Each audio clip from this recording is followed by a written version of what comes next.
What is it with you? What do you got, a death wish or something? That's what it takes. I just want to race.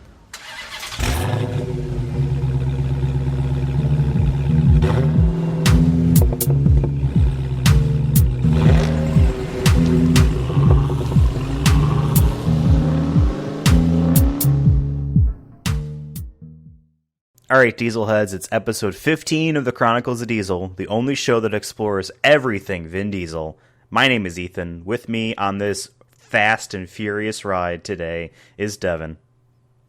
He used to date my sister. Oh, you always pick like the lame quotes. I'm not gonna lie, because man. you're thinking of it as like just standalone quotes. I'm trying to say you dated my sister. I did. Don't have. You not do. You're not understanding. You didn't realize she was born. You don't understand. Okay, sure. You want to start picking the quotes? You tell me the quotes then. Okay. Quote master All right, now. let me pull up the script. The quote here is, The only other one "You used I to date my have- brother." That's the quote. The only other one I had was, "All right, we're good to go." There's not many spicy quotes in this movie. I don't know. I had a quote. It's one of those things where, like, I watch the movie and I'm like, "Oh, that's a quote right there. That's what it'll do." And then I don't remember what those are, so They're it's not like memorable. I can't. Well, neither was that. To be fair, I didn't even realize he ever said that. But on today's episode of the Chronicles of Diesel, we are talking about the 2009 film Fast and Furious with an ampersand, as well as the 18-minute short film Vin Diesel directed and written and directed by Vin Diesel, Los Bandoleros, which was like on the DVD and shit. Before we do that, we're also going to talk about something from last episode. And before we do that, I'd like to actually jump back in time only 1 month to the month of May and and see what Vin Diesel's been up to. Devin, hit me with Vin Diesel's news network.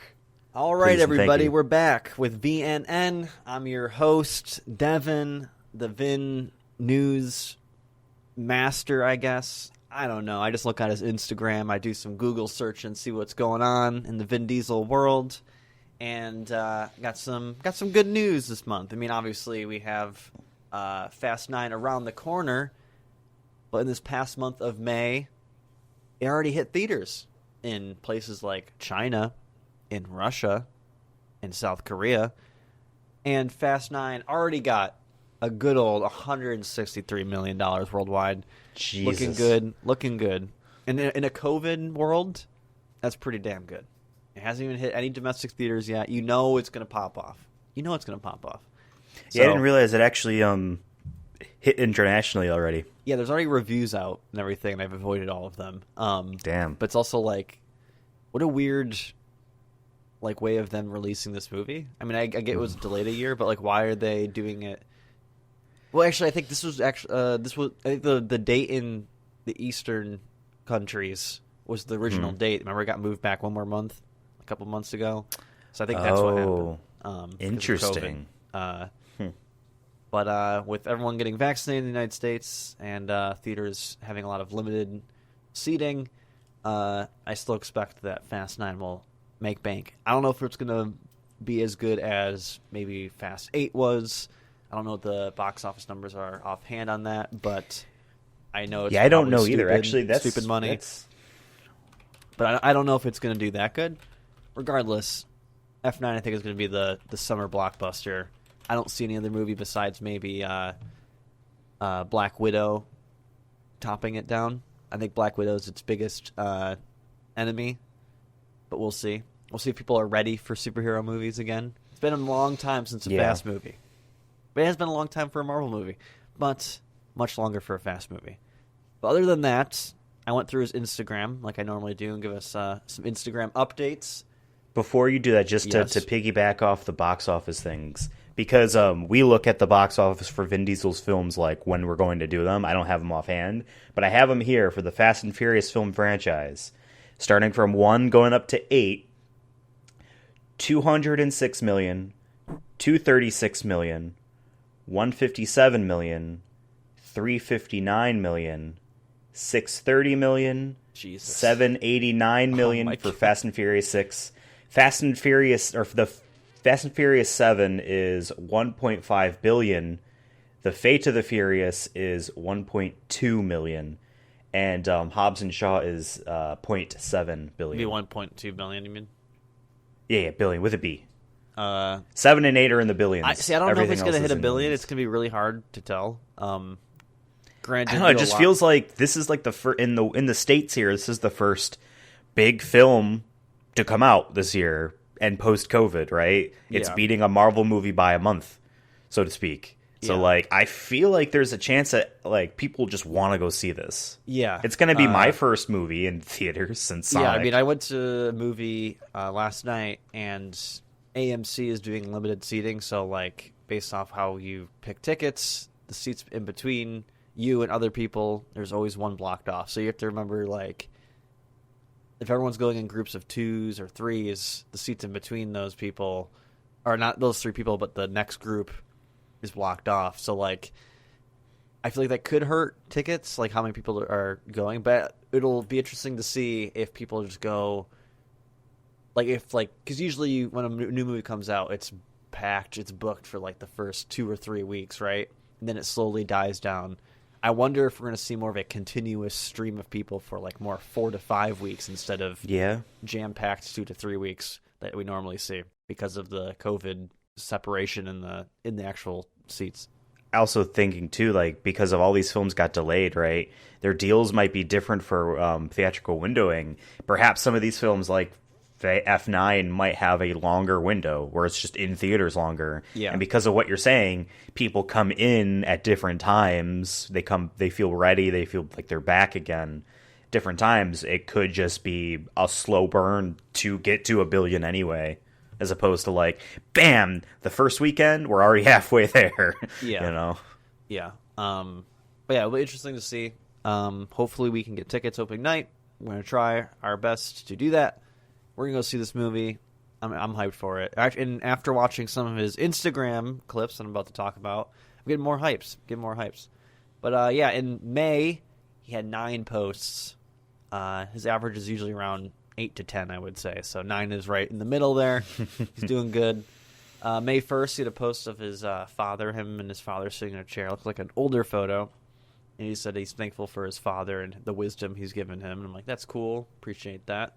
May 9th was a Mother's Day video where he's in his pool.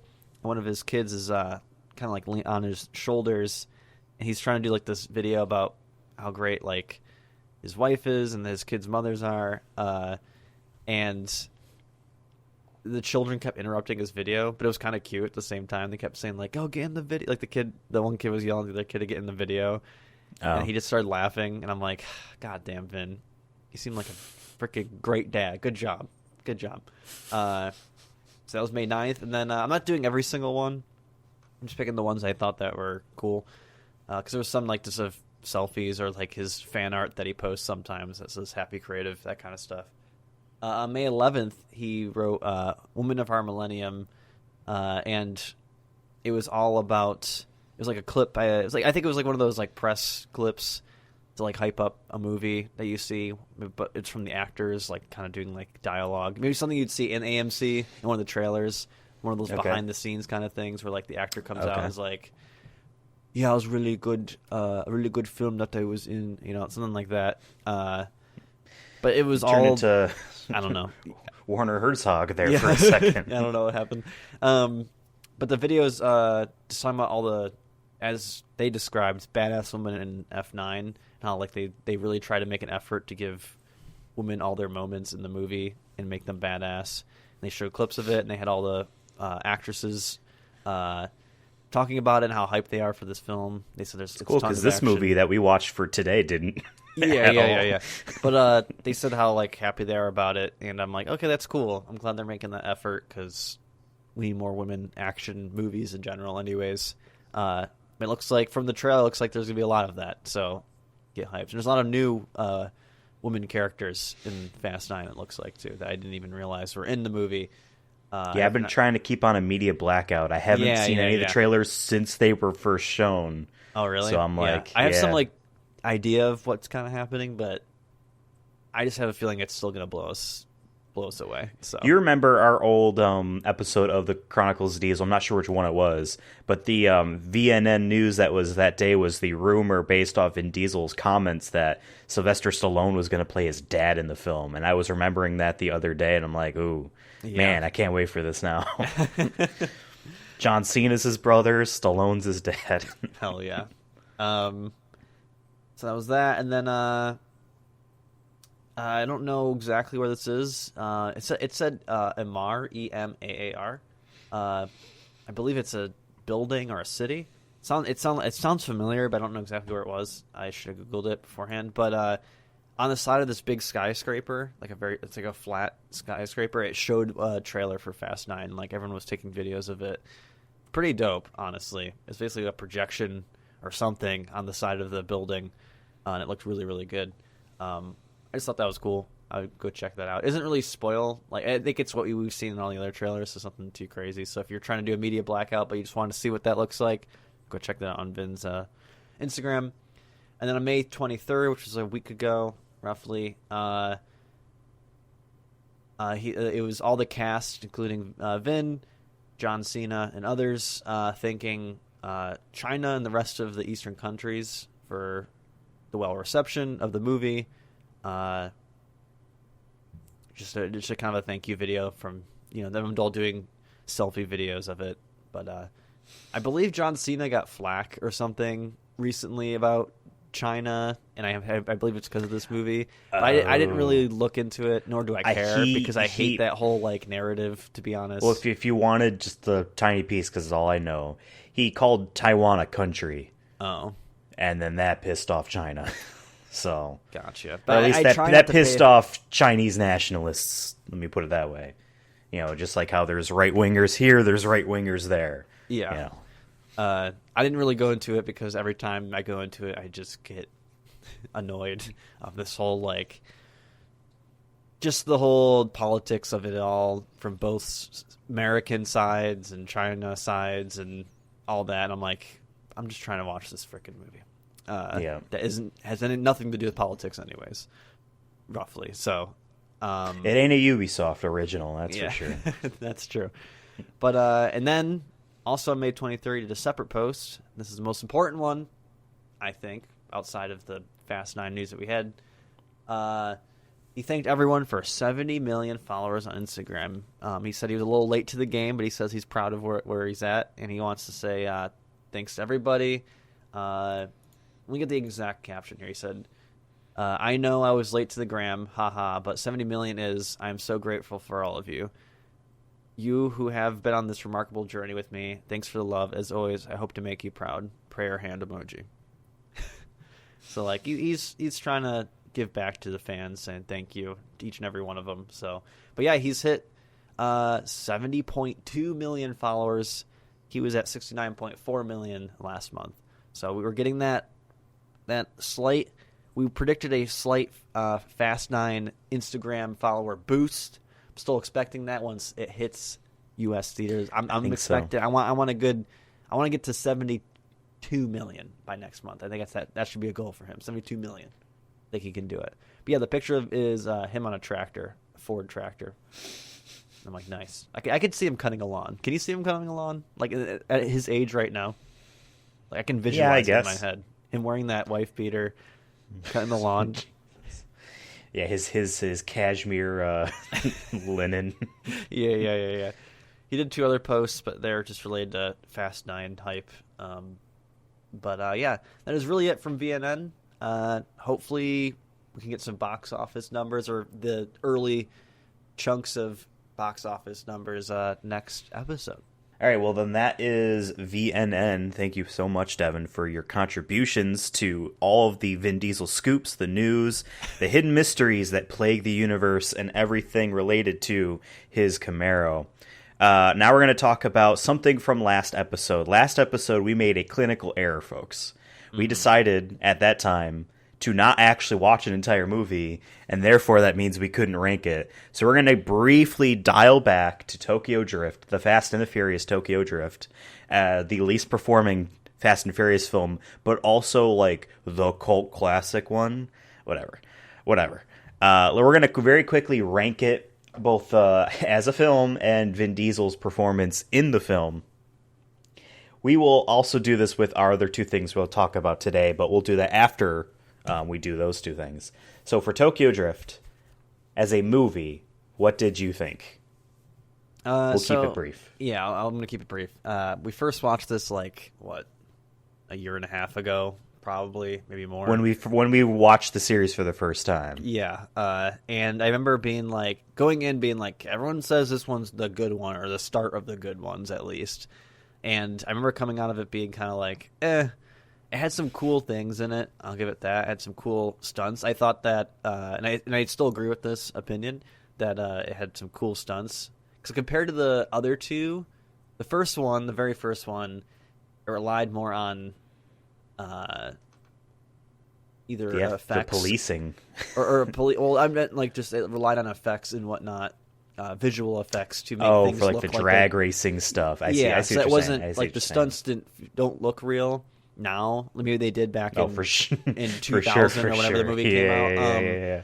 But I'm glad they're sitting in a PlayStation 2. Yeah. And I don't remember too much about Too Fast to Furious, but I remember them finally doing more, I guess, physical props. I don't even know what to call it. Physical effects. They're actually using cars, not using CGI cars or anything like that. Everything, for the most part. Yeah, I mean, it kind of ends with Paul Walker and Tyrese jumping a car onto a yacht or a mini boat or whatever. Yeah, they're trying to do stunts, and they make them look cool, and I appreciate that. But I think, regardless of what you think of this movie, of Tokyo Drift, you can at least say that this is the start of when they actually tried to do cool shit without relying on computer effects. They tried everything by having actual drivers do it. Because those first cars. two movies, for the most part, the races were drag races. Yeah. Too Fast, Too Furious sure had some car chase stuff, but they were typical movie car chase. It wasn't exciting. This one was like, all right, we're going to the big stunt. In Tokyo Drift, in my opinion, the one that would be like, oh, this is like when the oil tanker rolled over, jumped over Dom's car at the beginning of Fast 4. This is like when they jumped out of the Dubai scraper in Furious 7 into another building and then jumped. One of those, the set piece ones. For Tokyo Drift is definitely them drifting through Shibuya and just not hitting anyone. They all move out of the way, right? So you're right. This was an attempt to do that, even though at this point, the series was technically going to try to be an anthology of the different racing scenes. But I feel like this is I have my pins on Fast Forward that I want to save because it kind of relates to this idea. I just think this is a foundation for the future films in the sense of being a soap opera with a loose plot. Some character decisions kind of don't make sense, but you kind of just have to let it go and let it slide. But the settings never killed his dad. Settings are usually they pick a new setting every time. I like that, and this is the start of that. It didn't feel like the other movies where they just take place in LA or whatever. It felt like a new place, maybe for American audiences too. They might not know too much about Japan, and I feel like it kind of showed that a little bit. What first Japan one was L.A., second Japan's one was street Miami. Racing scene. Granted, we don't know anything about street racing, really. They could have been making it up, but it felt real. But it felt like real, and it had its own culture, and I think that's cool. But yeah, I really like a lot of when the actual stunts were shown. I really liked that. Other than that, I didn't really care for it too much. It's super cheesy at moments, but I let it slide. But I'm I don't like this cheese as much as I like the next chunk of Fast movies cheese. I've learned to appreciate that cheese. As soon as I realized that these are soap operas revolving around action and racing, if you go in with that attitude, you're going to enjoy these films. And I feel like we're not there yet, but it's this is the precursor to the start of that idea. And I think there's elements 100%. of it, but this movie, I don't know why people like this movie, to be honest. Everyone has their favorite thing. That's cool. I watched Fast 4 first and came back to this, and I'm like, God damn it. I do not like this film. Really? I do not like this I film. watched them chronologically. I actually watched Too Fast, Too Furious a couple weeks ago just to mentally prep That movie's real bad too. That movie, yeah. This one's I know is better, but still, like, even though it has worse actors in it, yeah. It's still better. I'll tell you why people like this film, and I don't really care for this film, but I'll tell you why people like this film. And his name is Han. He is the reason why this is a cult classic. People just like Han. Yeah. He is literally... It can be this movie's attitude towards the character and why people like him are summed up by one interaction between... I forget what the main character's actual name is. I don't know if his name was Sean Black or Lucas Black. I think that's the actor's name, Lucas Black. Whatever. The 35-year-old man from Texas trying to play a 17-year-old kid. What's funny is, like, I went in like thinking about that, and I'm like, maybe he was in college and we misinterpreted it. Nope, he's definitely in high school. Yep, you can tell in that opening scene where he's being not searched, but like they pan for metal on his body. He's standing next to kids. He's standing next to people that are half his age. They should just easily. in college, and I'm like, he could have been like a 25-year-old. He's like late to college, and like that's okay. You know what I mean? Like that would have been passable to me, but they're like, no, we're gonna stick to high school. But like, okay. And in any case, yeah. And I remember just one last thing. I remember like them mentioning that he had a previous record. I'm like, did he go to jail for like 5 years and then come back to school? Or the kid's 17. What is he really? the kid's not going to learn by sending him to another country. Any case, an interaction between that main character and Han, when Han is basically taken him under his wing, he owes him money, etc., etc. And I'm going to call him Sean. I think that was his name. Asks him, gives him the money. He's like, I don't really care about the money. He's like, why are you doing it if you're not doing it for money? He's like, I don't know. And he says, to me, I'm doing it for people that I can trust. If I have to junk a car to see what a man's made of, then that's worth it to me. That's why people like the character, because he's legitimately too cool for all the reasons that people are into the racing scene in these films. Yeah. Money and power, he just wants to see what a man's made of and just have people he can trust. He's a modern-day car philosopher. And... now, this is a huge jump because, as we know by watching Fast and Furious 4 especially, because we watched these movies for the first time a year and a half ago, or however long that was, back to back, and 8 had already come out. And we were waiting until, was Hobbs and Shaw was already out of theaters then too? I remember it was like around the time. Or it was around there, right? Yeah.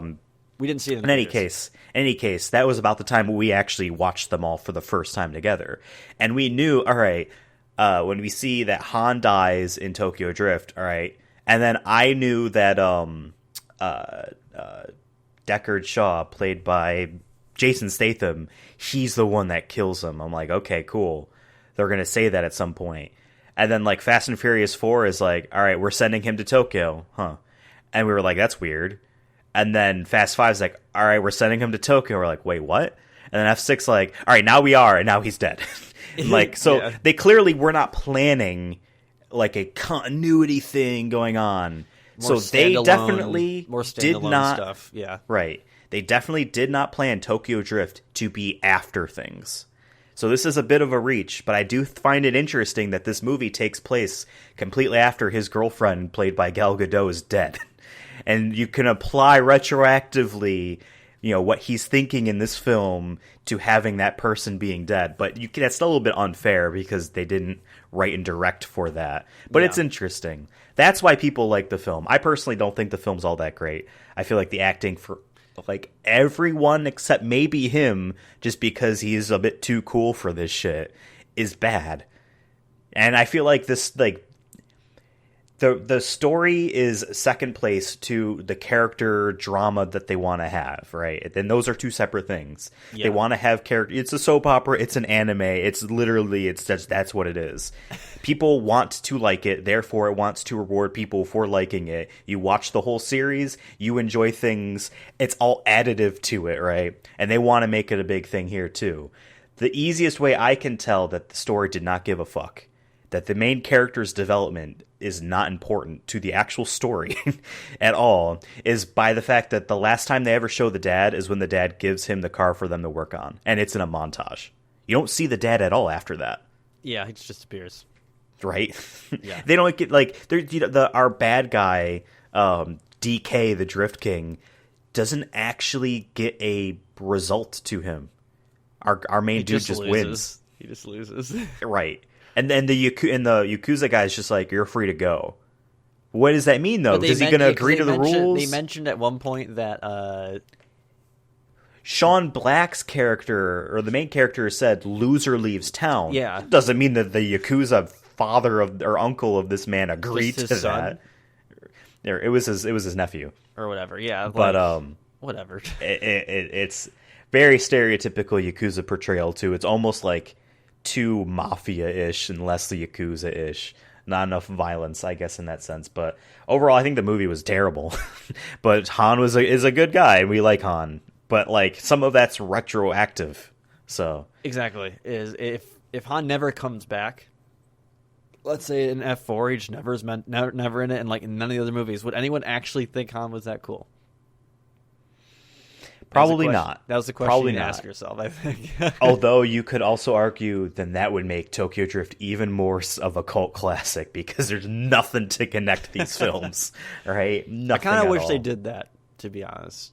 I would love like a fast anthology. Maybe that's what they'll do after F10. Yeah, right? Because it sounds like it's Vin Diesel and crew. But like Universal's not going to just stop a money train. Oh no, they're just going to be like. I mean, know obviously, Hobbs and Shaw. There's probably going to be sequels for sure. I think they already had announced that there is going to be a sequel. Who knows? It might not. It might come out between F9 and F10, and that's it. Maybe for them they'll do too. like a just standalone for like one of the women characters or something, like a more behind like. Oh, what there was supposed to be an all-female film, right? I forgot about that. Yeah. So like, and that would make sense considering that they said for F9 they really are pushing. Giving. I would say they better bring characters. Gal Gadot back for that then, but I don't know now in today's political climate, if Gal Gadot is like movie poison or something, but who knows? The same people who care about John Cena and China don't seem to care about Gal Gadot's That's very history. fair. So that's very true. There's different very true. groups of people who care. Yeah. So, oh yeah, and like she hurt Wonder Woman 84, like its reception, which that movie didn't really have much going for it anyway. So I guess it's not like the movie was robbed. Pascal, I was falling asleep. Kirsten becomes 4 times as worse too. All right, let's rank this film. So to reiterate what our movie ranking list is so far, and this is devoid of Vin Diesel, or not devoid of Vin Diesel, but like not as nothing. He could add to it. Right. It depends on his role in the film. Here it was very minor. Our movie rankings list of everything we've done so far for the Chronicles of Diesel is number 1, Saving Private Ryan. Number 2, Triple X. Number 3, The Fast and the Furious. Number 4, The Iron Giant. Number 5, Awakenings. Number 6, A Man Apart. Number 7, Find Me Guilty. Number 8, Boiler Room. Number 9, The Chronicles of Riddick. Number 10, Pitch Black. 11, Knockaround Guys. 12, The Pacifier. 13, Babylon AD, last month's film. Number 14, The Chronicles of Riddick Escape from Butcher Bay for Xbox. Number 15, Multifacial. Number 16, The Chronicles of Riddick Dark Fury. And number 17, Strays. Personally, and this might get me some flack from people online, I feel like this is just above the I don't ever want to see this again, bottom, FFF Z tier films, which is at the very most, or at the very least, I guess, this is 15 for me. I can see it working its way up 1 or 2 spots. But for me personally, this is just above Multifacial, so which I never want to see again before you'd see Tokyo Drift? Kind of. Does Vin Diesel do that good of a job to pull you in? Or this movie did that bad of a job to keep me under. I don't know. What are you thinking? Maybe we can work in the middle this is somewhere. one of those movies that you put on in the background while you're cleaning. It's like when I don't know where to put it, that's where my brain goes to. Is like, when am I going to watch this? Because I was trying to watch this technically while working, because that's how much I didn't really care for it going in. I remember most of it, and then I'm watching it. I'm just like, yep, The pacifier. Like, that's where my brain is right now. Is like, all right, so then let's work top to bottom. Which film is definitely not above? I feel like this is definitely not above. Ooh. I don't know. You're thinking about it. That's what I'm saying. Yeah. Like, I'm like, when's the next time you're gonna watch the Chronicles of Riddick or Pitch Black? Yeah, but that doesn't necessarily make this a better movie. Find Me Guilty, I feel like, is probably a better movie than this. No, right? Yeah. No, I know what you're saying. I'm just trying to like think about that though too. Is this like we weren't so high on Pitch Black, but yet it's number. Damn, no. Now I'm thinking about this completely differently. I have to remember, not all these movies are bangers. A lot of these aren't bangers. Let's be real. I honestly like. I don't. Babylon AD, I thought was a cool beginning. We had tears. After like, I think A Man Apart and Up. Those are like A to S tiers, and then everything below is B for a little bit. There's not many B films, and then there's like C, and then there's like a lot of Fs. There's no like, for me. Yeah. Okay. So first off, like I probably would watch this movie, and I probably think it's a better movie for its stunts and whatnot than The Pacifier. So I think I'm putting it above Pacifier personally. I know you put it lower than that, but I'm like the more I think about it, just to think about my tiers for a second. 15, 16, 17 are the I don't want to remember these at all. Working up 14 up to 10, 14, 13, 12, and 11 actually are these films are bad. Now, there are some of them that I would still watch again, but they're bad. Yeah. And then from Pitch Black up to A Man Apart, like, these are okay.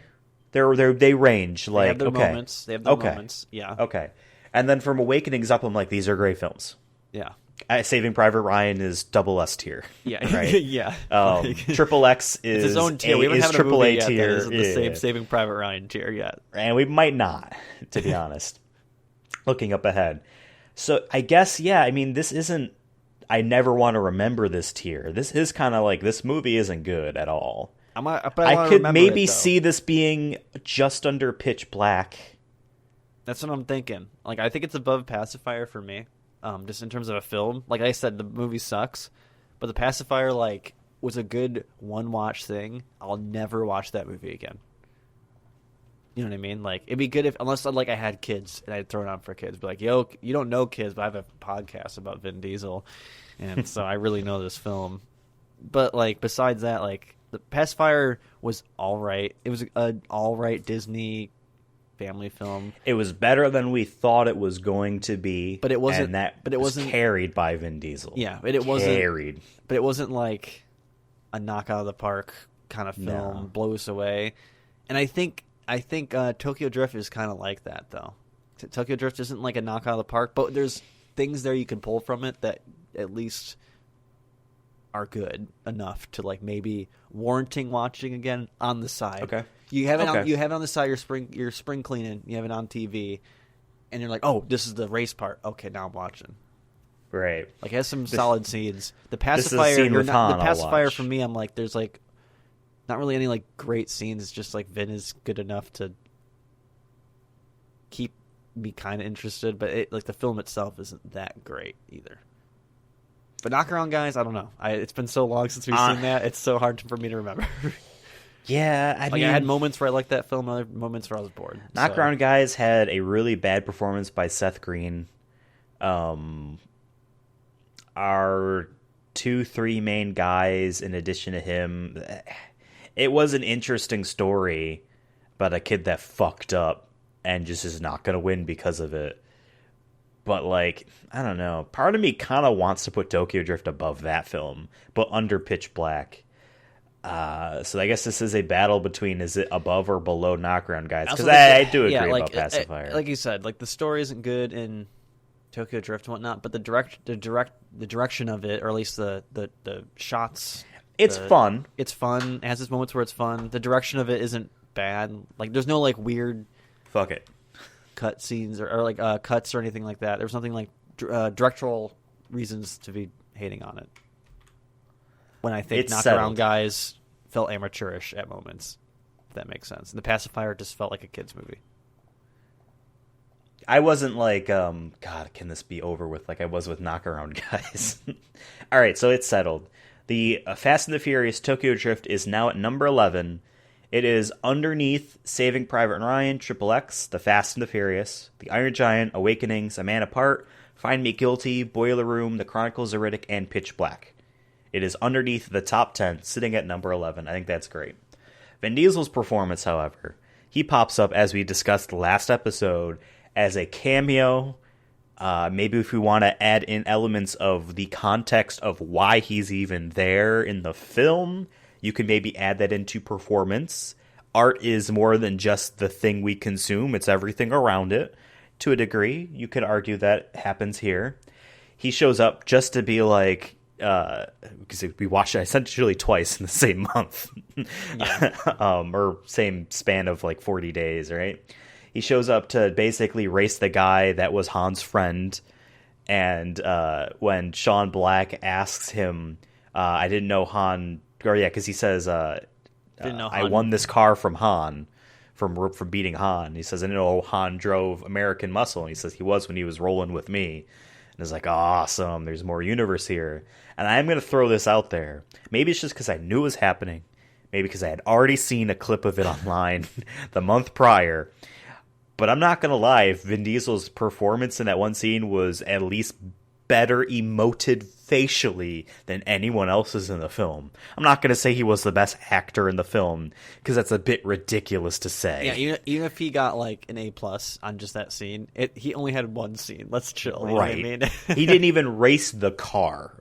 You know what I mean? Dude only had his hand on the wheel. That's about it.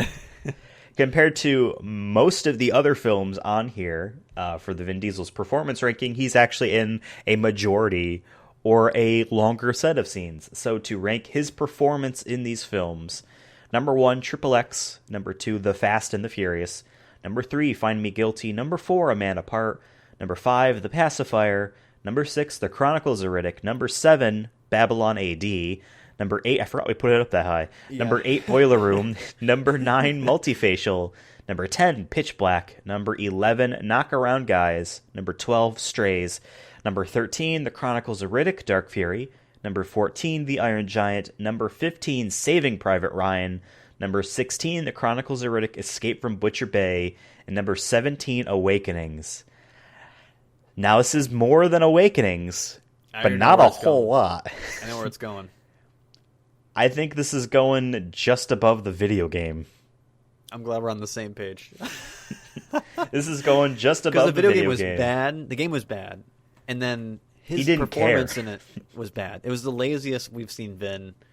I don't know what happened there. I thought he was collecting a paycheck. Yeah. In Awakenings, he was in it for one frame. So, right. like...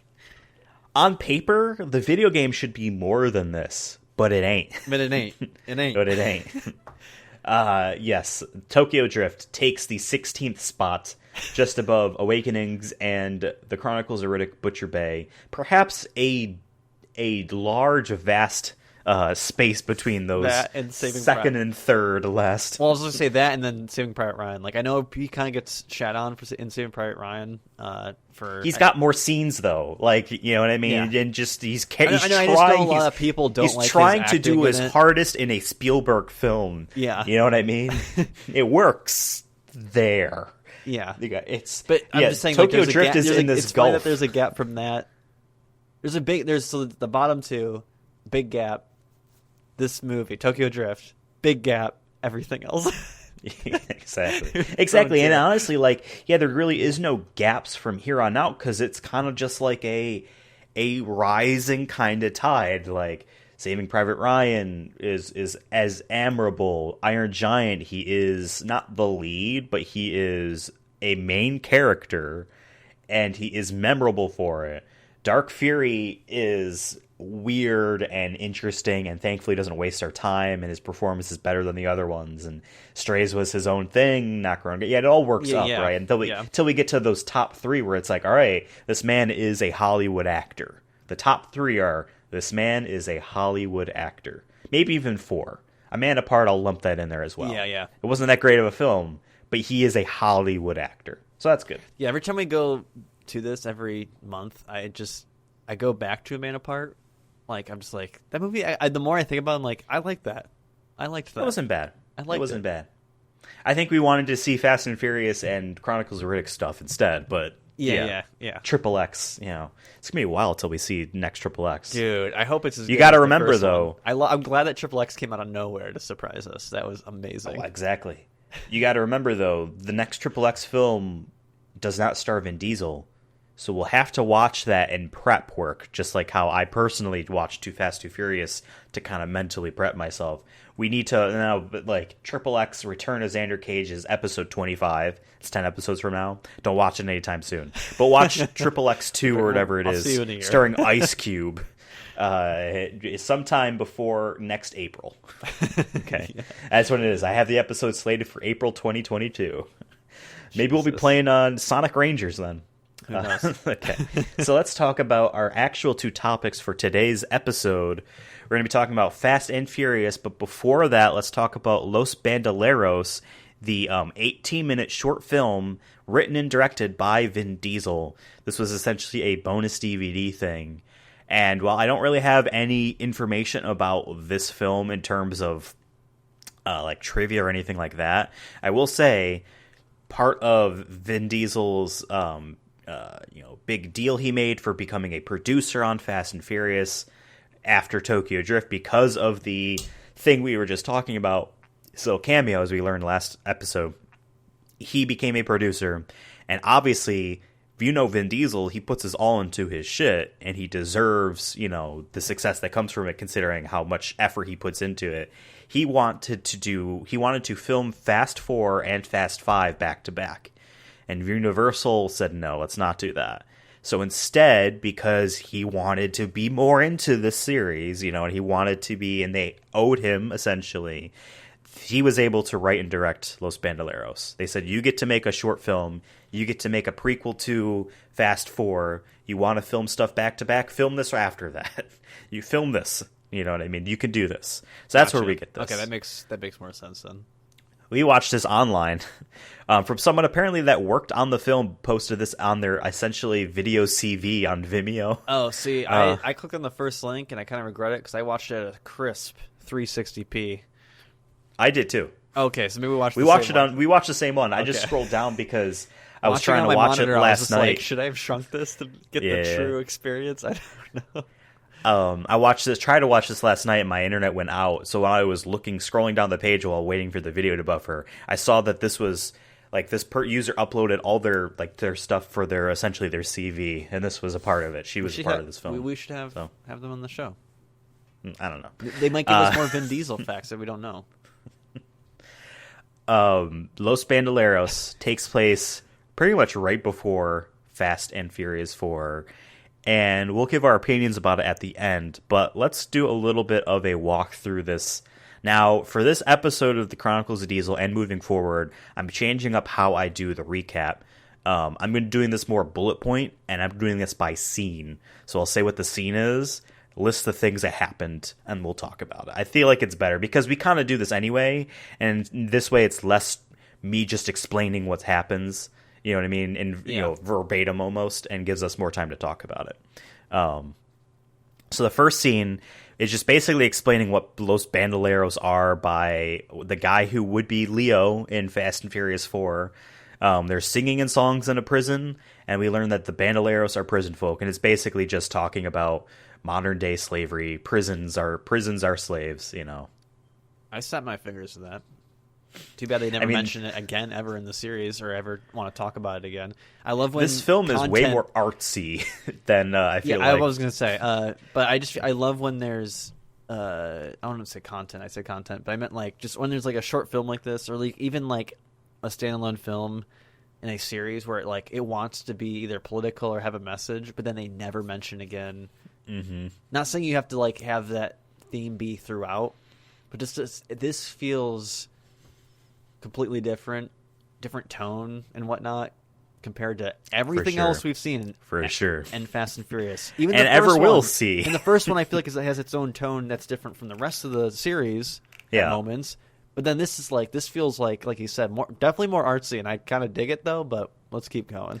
It's not really well made, but it's trying, and like I appreciate it. Like if you think about it, this is the third in a trilogy of Vin Diesel stuff. If you go with Multifacial Strays and then this, because these are his written and directed things, and I think it's better than the other ones. But maybe it's just because I have attachment to some of these characters. Yeah. And our next scene, which is I just lumped a bunch of stuff together. Dominican Republic. So a man, which I don't know if they ever say what his name was, but a man goes through town seeing people, and Han shows up at the airport. Everyone calls him Chinese, even though he's not Chinese, which is kind of weird racism. The man from before hears from his aunt about rising gas prices. Dom works on a car, and then the man, Dom, and Han all meet up and then go to have dinner. You know what's funny is all those bullet points could have been a movie that takes place in present day. Rising gas prices, racism towards Although Asian I never had people. any trouble getting gas, but and Vin Diesel fixing a car. I think all those things could possibly happen in our present day.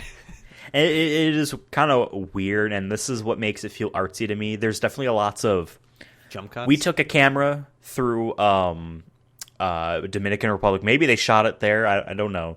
We took it through this town, and we're just filming people. And then now we are filming our guy reacting to them, you know what I mean? As if he was talking, you know what I mean? There are shots in the crowd of person looking up and pointing, and they're not pointing at the guy. He was never there. They just took a camera through the town, filmed stuff, and then just interstitially putting them in here. Yeah. And it's very, a lot of the very stuff feels quick the same. cuts, I noticed. It kind of tone it back towards the middle part to ending of this short film.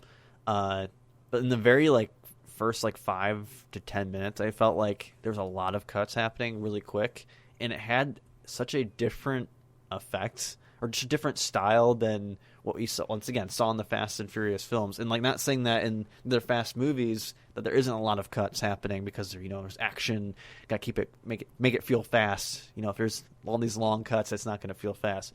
But it's totally different here. This is going at a totally different speed, and I think that's where the artsiness comes from. It just feels like he's trying to do a different message where there's a lot of things happening. There's almost so many stories happening around, but we just can't tell them. So here's a quick glimpse of birds flying. Here's the sun rising. Oh, here's these people talking in a diner. Here's this person smoking a cigarette. And I do like that kind of stuff. So I'm kind of glad he went this direction. And it made it feel, like he said, more artsy, and added more. It showed the environment in a much different way than just here's the architecture. Here's a helicopter flyover shot. Yeah. Here's the or a lot of these fast movies just have a long shot of the city skyline too, or just or in the street where they're about to meet.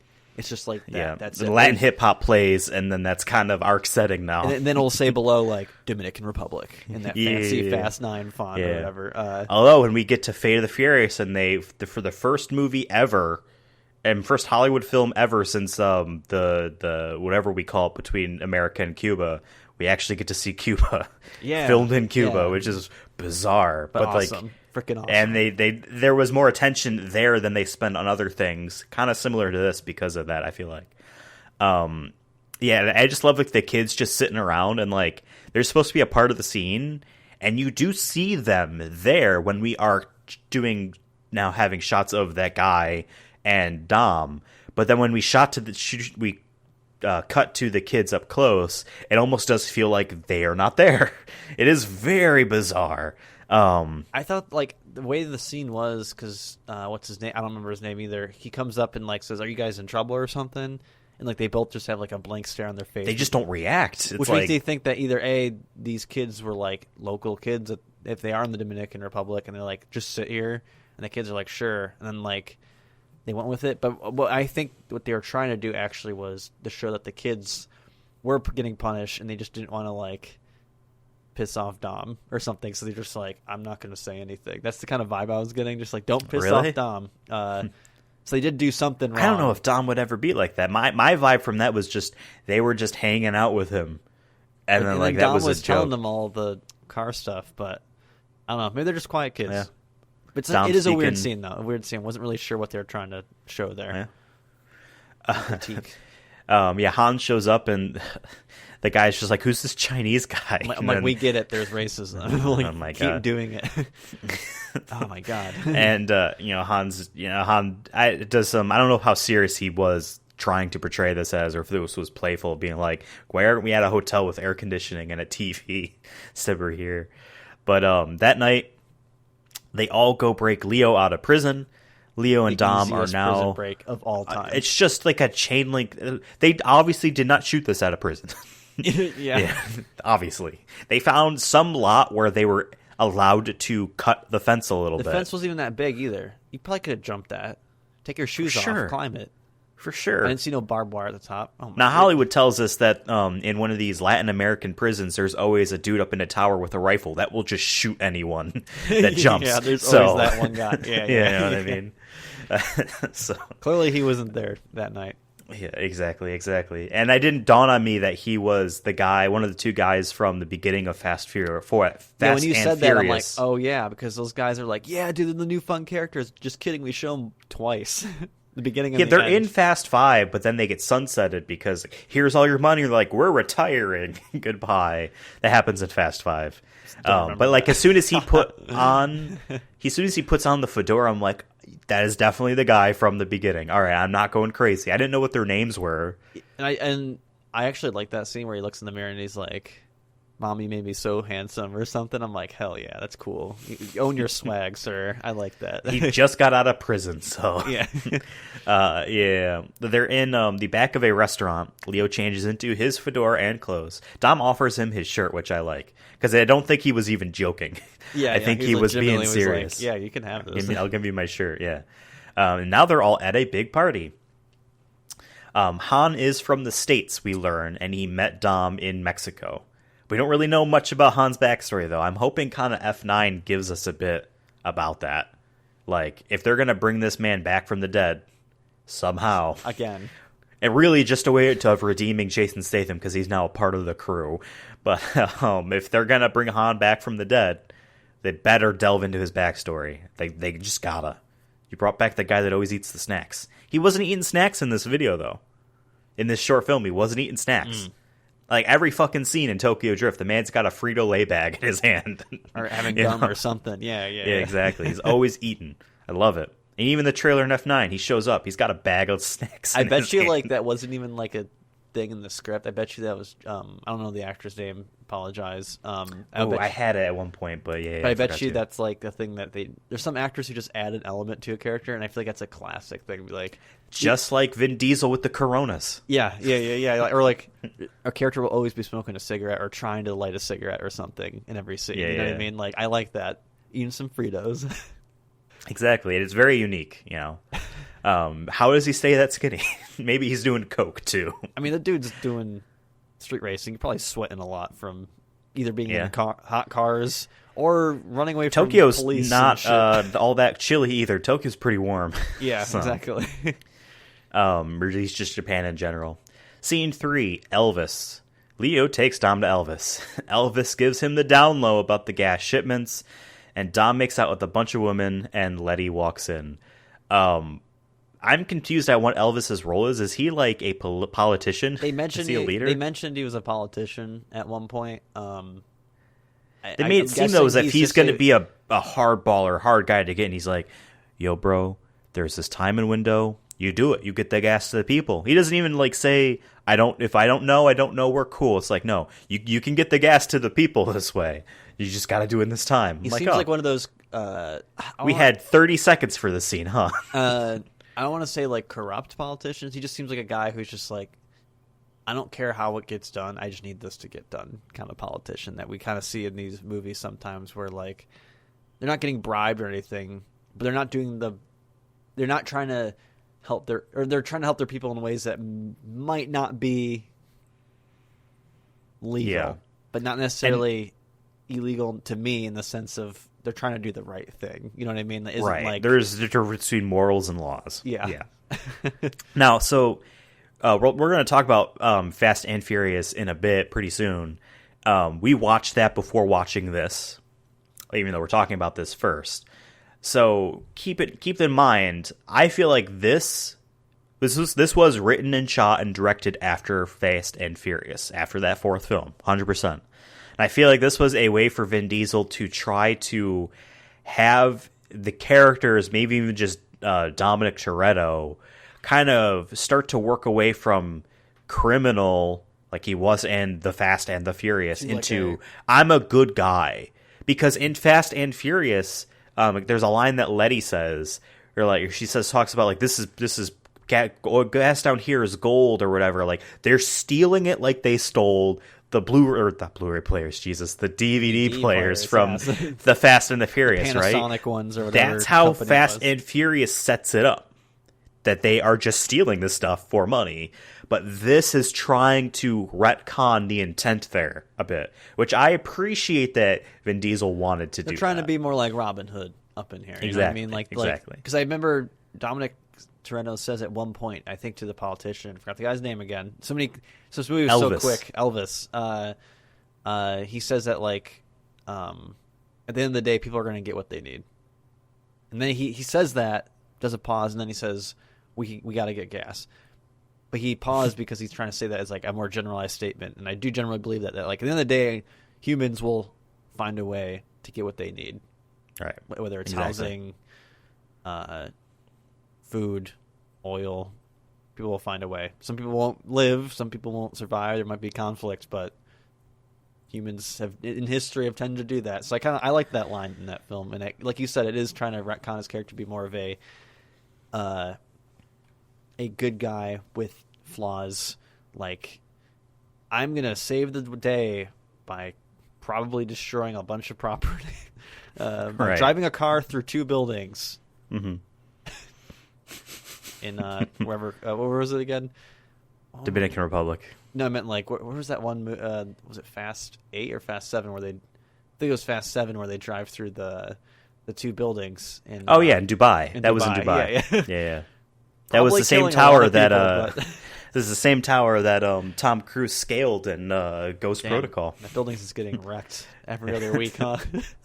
Oh, I'm sure that building is more famous than many other things because of that. It's the richest place in the planet. Yeah. Scene 4, Dom and Letty. And this is after Letty walks in and Dom is making out with a bunch of women. Now, this is also interesting, too. Maybe it's just because maybe the character. So just like how I was just talking about how the intent is changed, I think on purpose, retroactively, about the character. I feel like this is also a thing as well. A thing I noticed, Dom only ever loved Letty, even though he's been around lots of women and will be around lots of women and admires women. You know, like he's not letting Gal Gadot's character Giselle get in with him. Even though he was a fool for doing that. Like, straight up. You're a fool for doing that. As a person. But here, I feel like the intent was to make it very much clear-cut that he regrets... Or not regrets. It's because Letty died that he is like this now. He realized what he lost. And maybe here is an intent of showing that he is taking her for granted. You know what I mean? Not only did he leave her 300 miles away, you know what I mean, and take her down. And she's really not even that mad at him either, because she understands that he's a little bit of a ladies' man. Like, he's going to flirt with women and hang out with them. And she doesn't care for that as long as Vin loves her. And I think you're right that this kind of sets up more, I guess, stakes in Fast Forward. Exactly. That I will say in Fast Forward doesn't have the same impact to me because like when she dies, we're like, I'm like, oh, that sucks. But it feels so soap opera-y. When this makes it feel like, oh yeah, you're right. He took her for granted, and then he's pissed at himself, but also takes it out on others and has issues. Exactly. Showing that grief, and it winds up him going against Paul Walker at one point. You know what I mean? So yeah. like, I feel like this is the only scene, honestly, that matters in this whole thing, because this actually does help character development. Yeah. Like, this scene should have been in Fast and Furious. They should have had something like this in there. Just to show, not like, because obviously this takes place before Fast and Furious, and there was a bit of a time, a little bit, but there's a bit of a distance between that and, like, the Vin Diesel in Fast and Furious. But if you showed a prequel type of thing where he does take her for granted that in a flashback, then that sets up, you know what I mean? Yeah. What we were just talking about. So I'm glad that this is in there. This does actually help that. But they're now in a car, and Letty tells Dom that Mia is okay without saying her name. Because, again, he also left his sister behind. They show up at a beach. They do beach things, and they drink Coronas. And that's it. I want to say where they're driving on that open road surrounded by the trees, I swear to God that is the same road that he shot his little, like, Fast 9 ad for his Instagram, where, like, he's driving his Mustang or whatever, and the road looks very similar. The tree line looks very similar. Granted, that could be maybe how a lot of Dominican Republic is on the highways. I don't know. Well, we don't even know if they shot that there. But you know what I mean, or just like a tropical location. Mm-hmm. A lot of roads might look like that, but I swear to God, it looks like the same road. And it wouldn't shock me, though, at the same time, if it was the same road and he was kind of doing that as an homage to that scene, or maybe to the diehards. But yeah, that's in that one ad he did. He comes out, he drives a car by himself, and he gets out of the car and it tells us that Fast 9's coming to theaters and nothing's better than going to the movies again or something like that. But it looked very, very similar.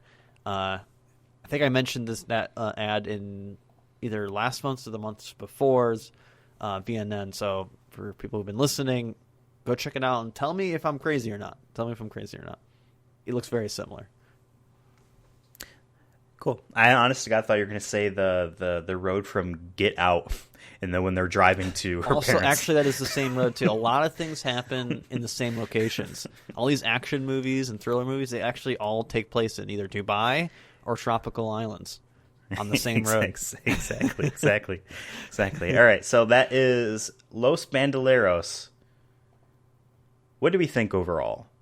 What do you think overall? It wasn't that amazing. Like, there wasn't, like you said, there's a couple of scenes I think changed the impact of Fast 4 for me, or add more to the drama of it. But overall, like, I just feel like it's not that, I don't want to say interesting, just it doesn't have as much as you think there is. There's just a couple scenes that I think are important, and everything else just kind of feels like just bread. Like we wanted the meat here, and there's like some bread here. That's just kind of whatever. Like, the bread isn't that good. Yeah. But it makes me want a whole movie shot like this just to see. Like a whole Fast movie that's more artsy. I would like to see a Vin Diesel written and directed film. That is more than 30 minutes. Like a modern day Vin Diesel. Yeah. I think that'd be really cool. And like I said, I do like some of the shots. I do like at moments the quick cuts. It has a totally different effect. Makes it more artsy, like we said. Has a totally different vibe. It makes it feel like, it just has, like I said earlier, like it describes the setting in a much different way than what we saw in the other Fast movies, and I kind of wish now we had more of that, because I think Fast and Furious, I think, is so far committed to this one type of style, and that's fine.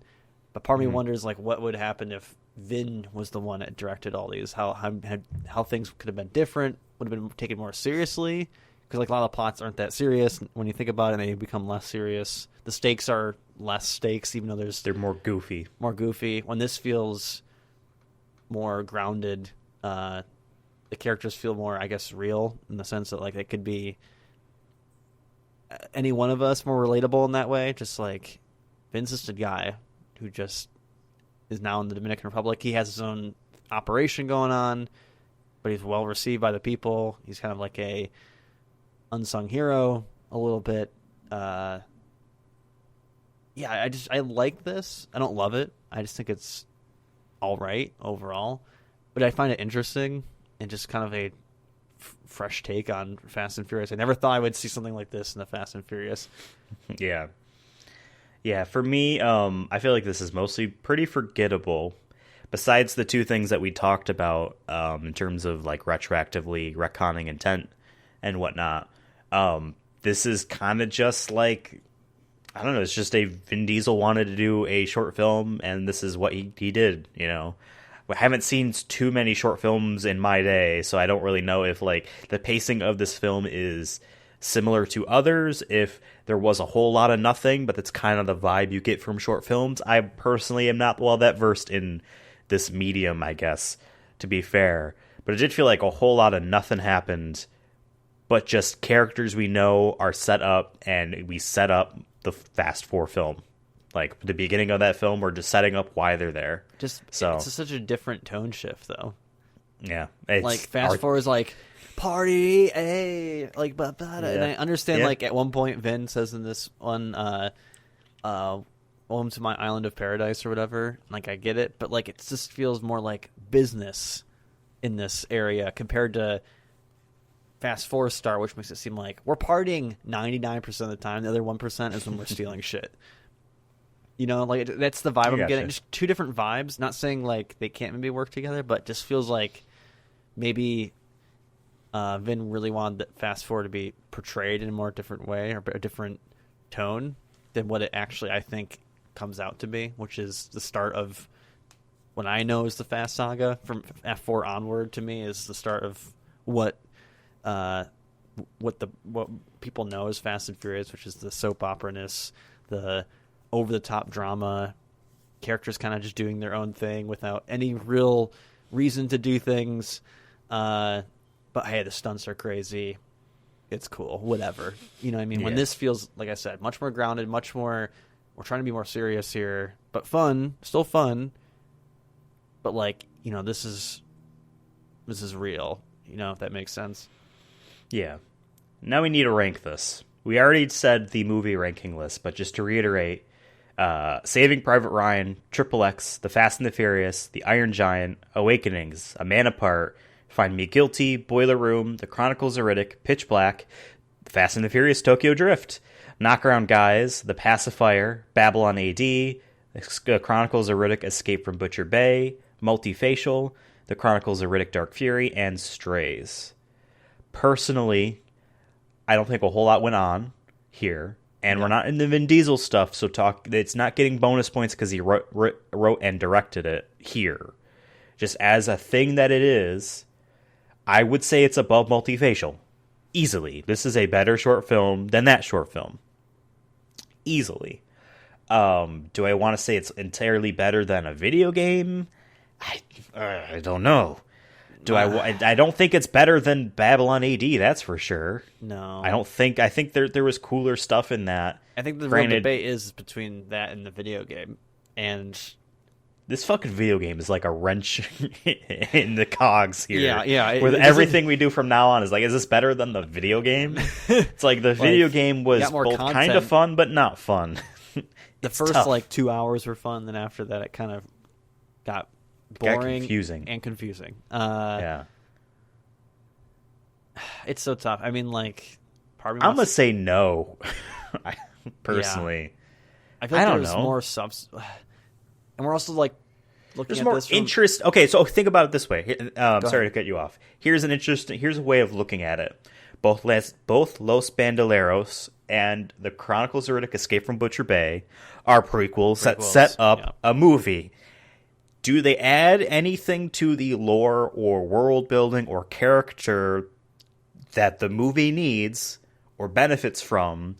Or, you know, is this a cool piece of information, et cetera, et cetera? Is this, you know what I mean? Is this like that? I say Los Bandoleros adds, even though there isn't that much, adds more to, like, Fast Forward and what we know of Dominic Toretto, at least, compared to the Chronicles of Riddick Escape from Butcher Bay. The only thing we got out of Escape from Butcher Bay was that he's a bad guy and kills people. Like, there isn't, there's no growth. We learned how he got the eye shine from a creepy man in the sewers. That's right, which is so lame. But... And there was, I don't remember too much, but there was, like, the corporation and the prison system and blah, blah, blah, blah, blah. But I don't know how much interesting that was. Yeah, I don't know. It's really obviously I think this is definitely better than Multifacial and definitely better than Dark Fury.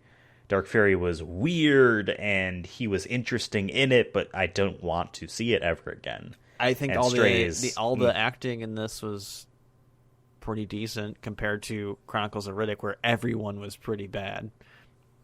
like voice acting and all that was pretty bad. Oh, Dark Fury? No, I meant Escape Butcher from Bay. Butcher Bay. All right. If we want to put it above Escape from Butcher Bay, I am down. How weird this is. This bottom is like all like weird anthology pieces of a series. Yeah. I'm waiting for like And one then Strays. weird standalone thing to somehow be in top 5 though. We're gonna get like there's gonna be like a Fast 10 prequel or something that's just gonna blow our minds. We got like TV shows and documentaries coming up soon. Oh my god. So who knows? Who knows? All right, so yeah, Los Bandoleros is underneath the Pacifier in Babylon AD and above Escape from Butcher Bay, Multifacial, Dark Fury, and Strays. Let's talk about Vin Diesel's performance, his acting, his writing, his directing. Those are the three things. Yeah, and I assume also producing to an extent. Oh, I'm sure. I think he was not bad. He spoke a lot of Spanish in this film, I think because he was allowed to do that because he was the person telling him to do it. I was going to say, I do appreciate that they didn't make everyone speak English. Like I would say majority of it is spoken Spanish up until Michelle Rodriguez gets there. Yeah. Han doesn't speak Spanish, and Elvis... Did Elvis and Dom speak Spanish? Yeah. Okay, yeah, they did. Okay, because I was going to be like, then that was weird if they spoke English, but I don't remember them actually speaking English. Whatever. But yeah, pretty much everyone was speaking Spanish, and granted, we don't speak Spanish. We don't know the minutia of the language and the culture surrounding it. For all we know, yeah. It seemed good, so excuse me. So I guess if I'm fooled, I'm fooled. But I thought it wasn't bad, right? Because I knock a bottle over. Personally, I feel like when we talk about how the artistic direction of it all makes the film both kind of but also interesting, we have to attribute that to Vin Diesel. I think that it isn't necessarily something that's like oh my god, dude, you need to see this. This is a Vin Diesel thing. Just look at this. It's interesting. I don't necessarily agree with that, but also at the same time, I think that this is above some of the things at the bottom. Like a lot of things at the bottom. Like maybe the bottom 12 things or whatever, right? What do you think about his writing, directing?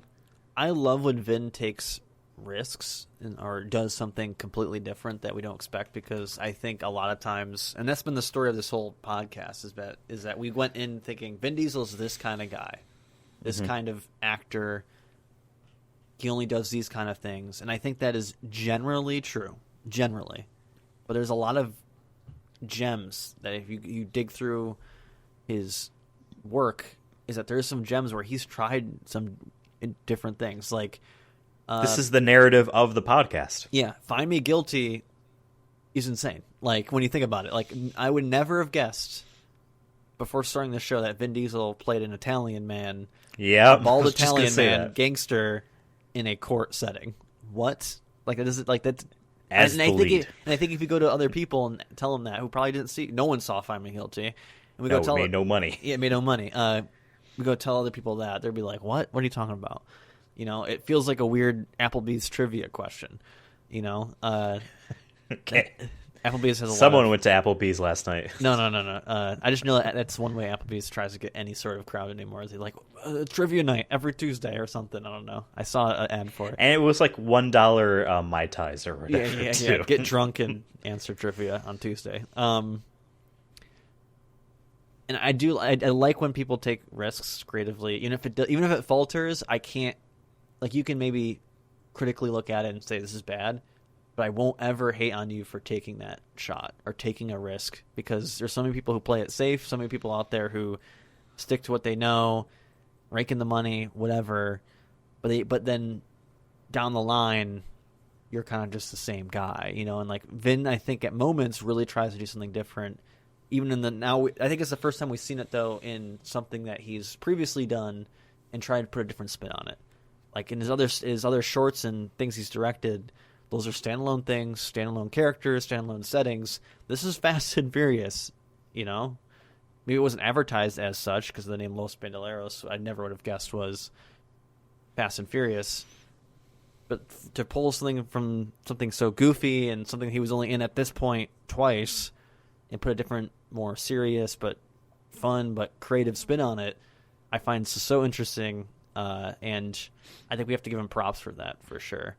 Generally, though, the movie isn't, or the short isn't that crazy. Nothing really happens besides some minor character development.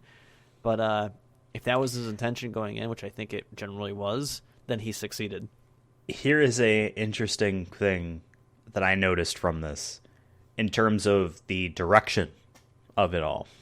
He seems to have a better time, an easier time directing Spanish-speaking people with himself than with him and like Han, for instance, right? Yeah. I don't know if you picked up that as well. Personally, I think this is a better direction and writing job than Multifacial and Strays, which are his other two things that he wrote and directed by himself. He has much more source material to work with. He already has characters. Yeah, there's a lot of like, oh, we know who this guy is. Oh, we don't need to know anything. Han doesn't need to do anything here. He showed up. We know who he was. That's cool. Yeah. You know what I mean? Letty has things in here. If this was a wholly unique thing, Letty is established already. Yeah. And done. And 100% like that. For a short film, she has an arc there. Or, she has purpose there. Han, not so much, but at the same time, we like Han from other things, So, let me give you the Vin Diesel ranking one more time. I'll actually be doing it again at the end of the episode. Number 1, Triple X. Number 2, The Fast and the Furious. Number 3, Find Me Guilty. Number 4, A Man Apart. Pacifier. The Chronicles of Riddick. Babylon AD. Boiler Room. Multifacial. Pitch Black. Knockaround Guys. Strays. The Chronicles of Riddick Dark Fury. The Iron Giant. Saving Private Ryan. The Fast and the Furious Tokyo Drift, which we just did. The Chronicles of Riddick Escape from Butcher Bay, which is the longest title and the thing that makes these spreadsheets so wide, and Awakenings. I think this is better than Multifacial. His performance and everything here is better than Multifacial. His writing, his directing is better than Multifacial. Yes, there is a story about Multifacial and him wanting to become an actor. And this thing is about him wanting to become an actor, both in the story and as the purpose of it as a art form, a product, a piece, right? I still think that this is better than Multifacial. Am I wrong here? Do you agree? I don't know. It's just because we put Multifacial so high above Pitch Black and Knockaround Guys. I'm trying to think, like, is this better than that? And it's just, I keep going back to his acting in this, which I thought was good. I don't think he killed it. But at the same time, he's a director, and he wrote this. So I'm trying to like remember those two things, and it's so hard to gauge that compared to just acting. You know what I mean? And which we saw. But even then, I will say, his acting in here was Fast and Furious quality. He, when he was talking to Elvis about people get what they need, like I liked that. I appreciate it. When he offered Leo his shirt, I liked that. When he was talking to the little boys about the car in Spanish, and not, he's not actually trying to sound like he's really teaching them, but it's more so just to say what he's doing to them. And I liked all that. I don't think he was bad at all. I think it was I'm just the saying, quality of those films is just less. Yeah. The more I think about it, I think it's better than Multifacial. Boiler Room, he had that one good scene. But other than that, like, that scene was incredible. That's why it's so high. We just really love that scene. Chronicles of Riddick, he kind of steals. He was a lead in a thing, and I think if he miraculously had also wrote and directed that film, that would be like number one. But he didn't, and he was just a lead in an action movie, and he did a good job. Right? Honestly, I want to say it's above Boiler Room. Tell me why. Because Boiler Room, we only had that one scene. Yeah, he had that scene. He had the ending when he learns that his life there is done. When our main character decides to only tell him. He directed this. He wrote this. He spoke in Spanish. I want to give Los Bandoleros higher than Boiler Room. I just want to make sure we're not making a mistake here. No, because I agree with you. And I'm trying to. I know that scene was like S tier. Like that shocked us at the time because we're like Vin was doing that was all right S tier acting for episode 4. Yeah, that was episode 4. Yeah. We had seen The Iron Giant, Saving Private Ryan, Strays, Multifacial, and Awakenings. That was his, and this was number 1. Yeah, I was gonna say that's to me like his. Oh, this guy can act scene. You know, I mean, not saying he couldn't before, but he really can act and like sell a scene, steal a scene, in my opinion. But overall, like I feel like what we got in this was, like I said, his acting wasn't amazing. It wasn't like it. It was what we expected. So we went in expecting something. He did it. He did the job. You know. But like at the end of the day, like he directed this and wrote this, and I feel like that's already bonus points added on that. And we did like the direction of the film. We didn't think it was bad.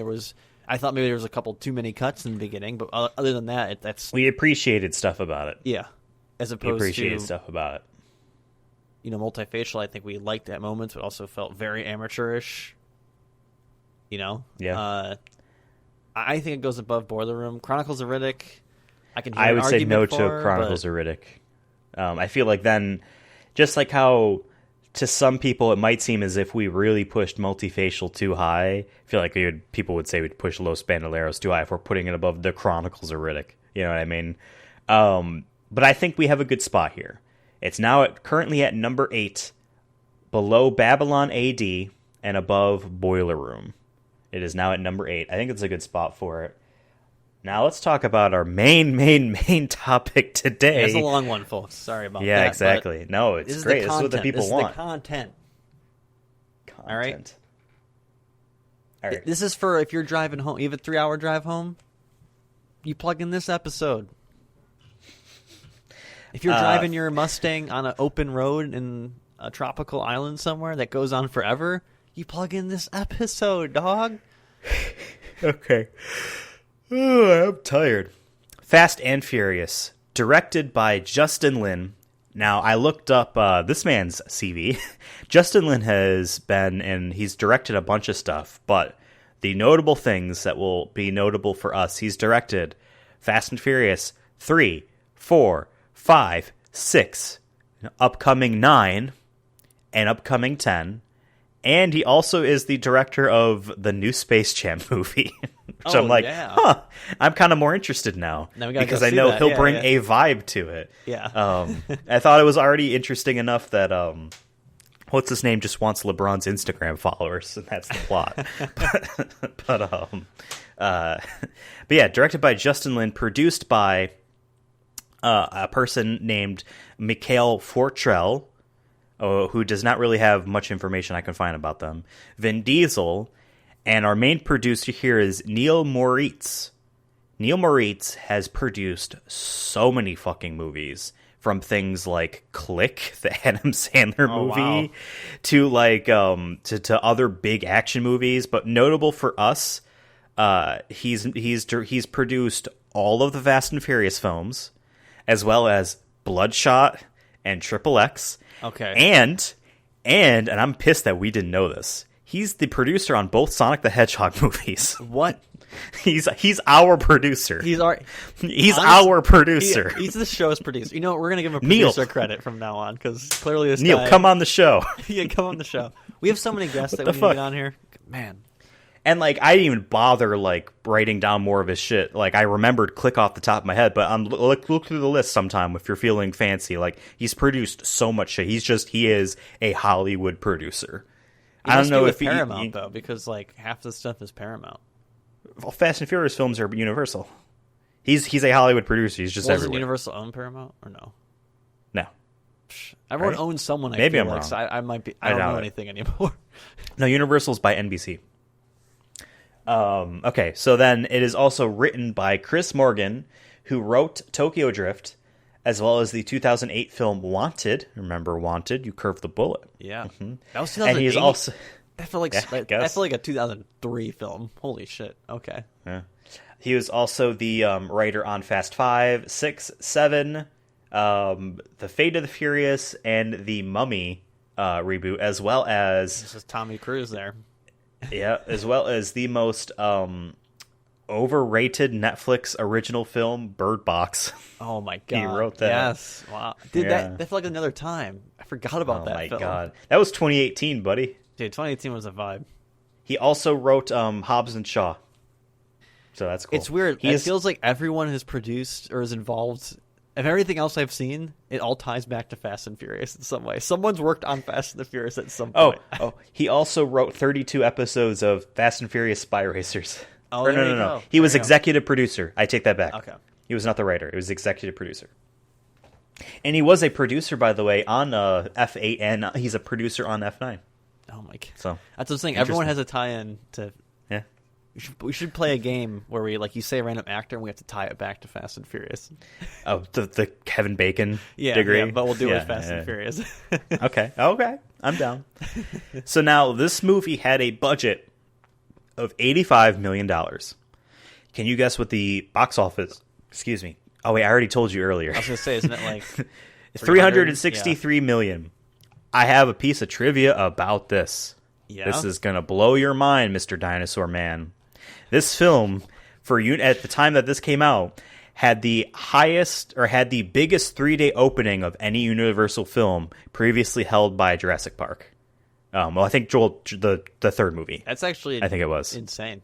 Good for them. Its opening weekend made more money than all of Tokyo Drift did, which was like 150. Do you think that maybe they were ever thinking about doing a second Tokyo Drift, and then this came out and they're like...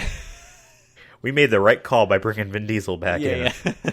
Let's bring the original cast in from the first movie, because that's what this is. The first time the original cast was together again. Even though... Family's back.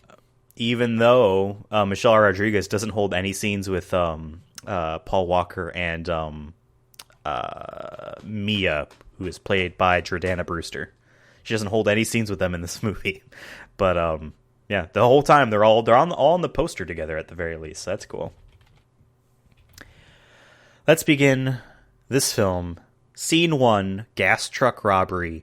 Dom, Letty, Han, and I guess now Leo and some other guy chase down a gas truck. Letty freezes and smashes a set of carriers free. They attempt a second set, but the driver shoots at them. As the driver tries to shake them off, they free a second set.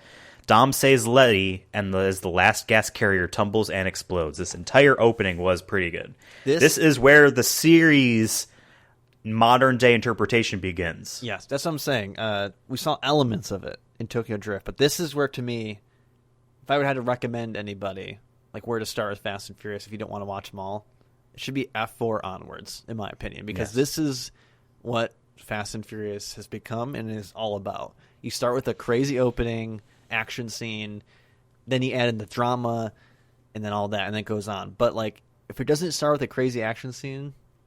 what the fuck? You know what I mean? Like, it's going to be a bad movie. You already know it's going to be bad. Yeah. If F9 doesn't start with, like, some ridiculous stunt we haven't seen before, we don't even need the context. It could just be like, we're robbing this bank again, whatever. You know what I mean? Like, even though all of the films have a street race in them, the first 3 films are about street racing culture. From here on out, it's action movies with cars. Yeah, that is the difference there. Action they movie, still throw in operas. a street race here and a street race in 5 and 6 and 7 and 8 and I'm sure 9. I mean, 8 opens up with the street race. They feel like they just got it out of the way, but it's also like one of the best parts of the movie. It's them in Cuba, right? Yeah, and it was better done than. We're not going to talk about F8, but you know what I mean. Like, street race culture was the first 3 movies. This feels, and the movies here on after, they feel like they're part of a different universe. And I'm not saying that as a bad way either. It feels like an evolution. It's like, all right, we're moving on. Yeah, and it got me so excited. Like, this first scene, I'm like, we're back, baby. We're back. We're back in the fast world. Let's go. Exactly. Yeah, we have Leo and the other guy. Is he the guy I didn't know the name of in Los Bandoleros, maybe? I don't know. But their character trait, or their personality here in this film, is bickering in Spanish. That's about it. That's their only trait that they have. But they're part of the crew. Scene 2, the after party. Dom and Han discuss how the cops are onto them. They're having a big old party. And Dom catches up with Letty at the beach, and Dom says he's a walking target and wants to split the group. And Dom leaves that night. Again. What I appreciated Dom leaves again. Was... exactly. Straight up. What I appreciated was, A, Han with the snacks. And B, that they're like, all right, we said in the Tokyo Drift thing that Han was rolling with Dom. He's here now. But we're saying goodbye to Han, although we're not actually saying goodbye to Han because we'll decide to bring him back for the 5th movie and the 6th movie and the 9th movie.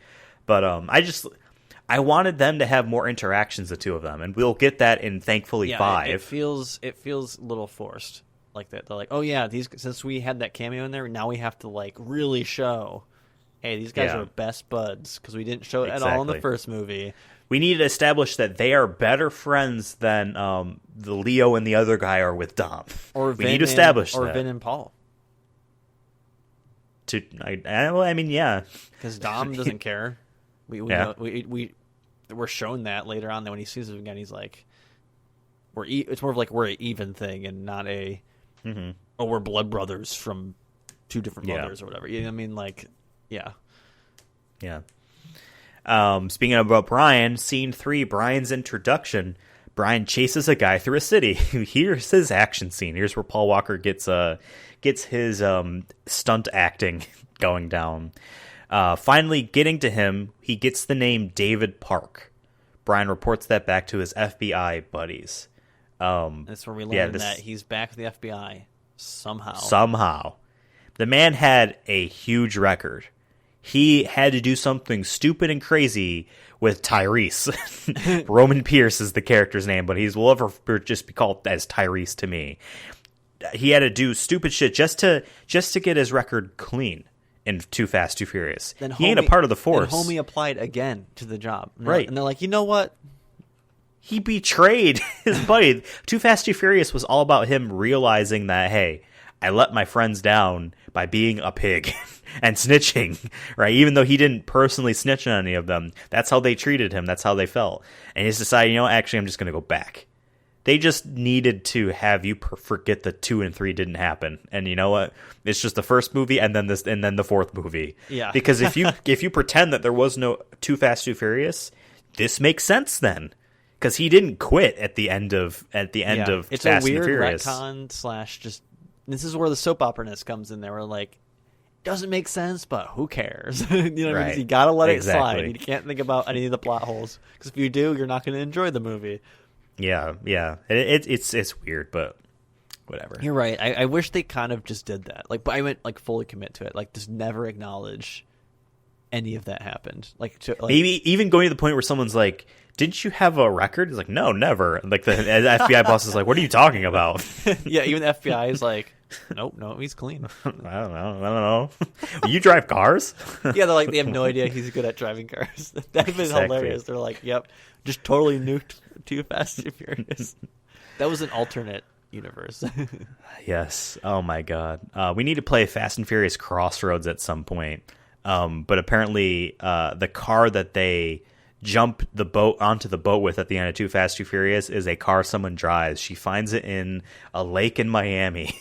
Apparently, that is the line she says that I heard on Twitter. I'm like, that's fantastic. It's the car from Too Fast, Too Furious.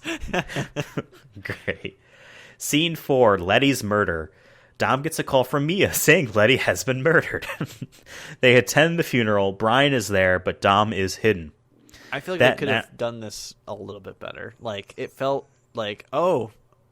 Dom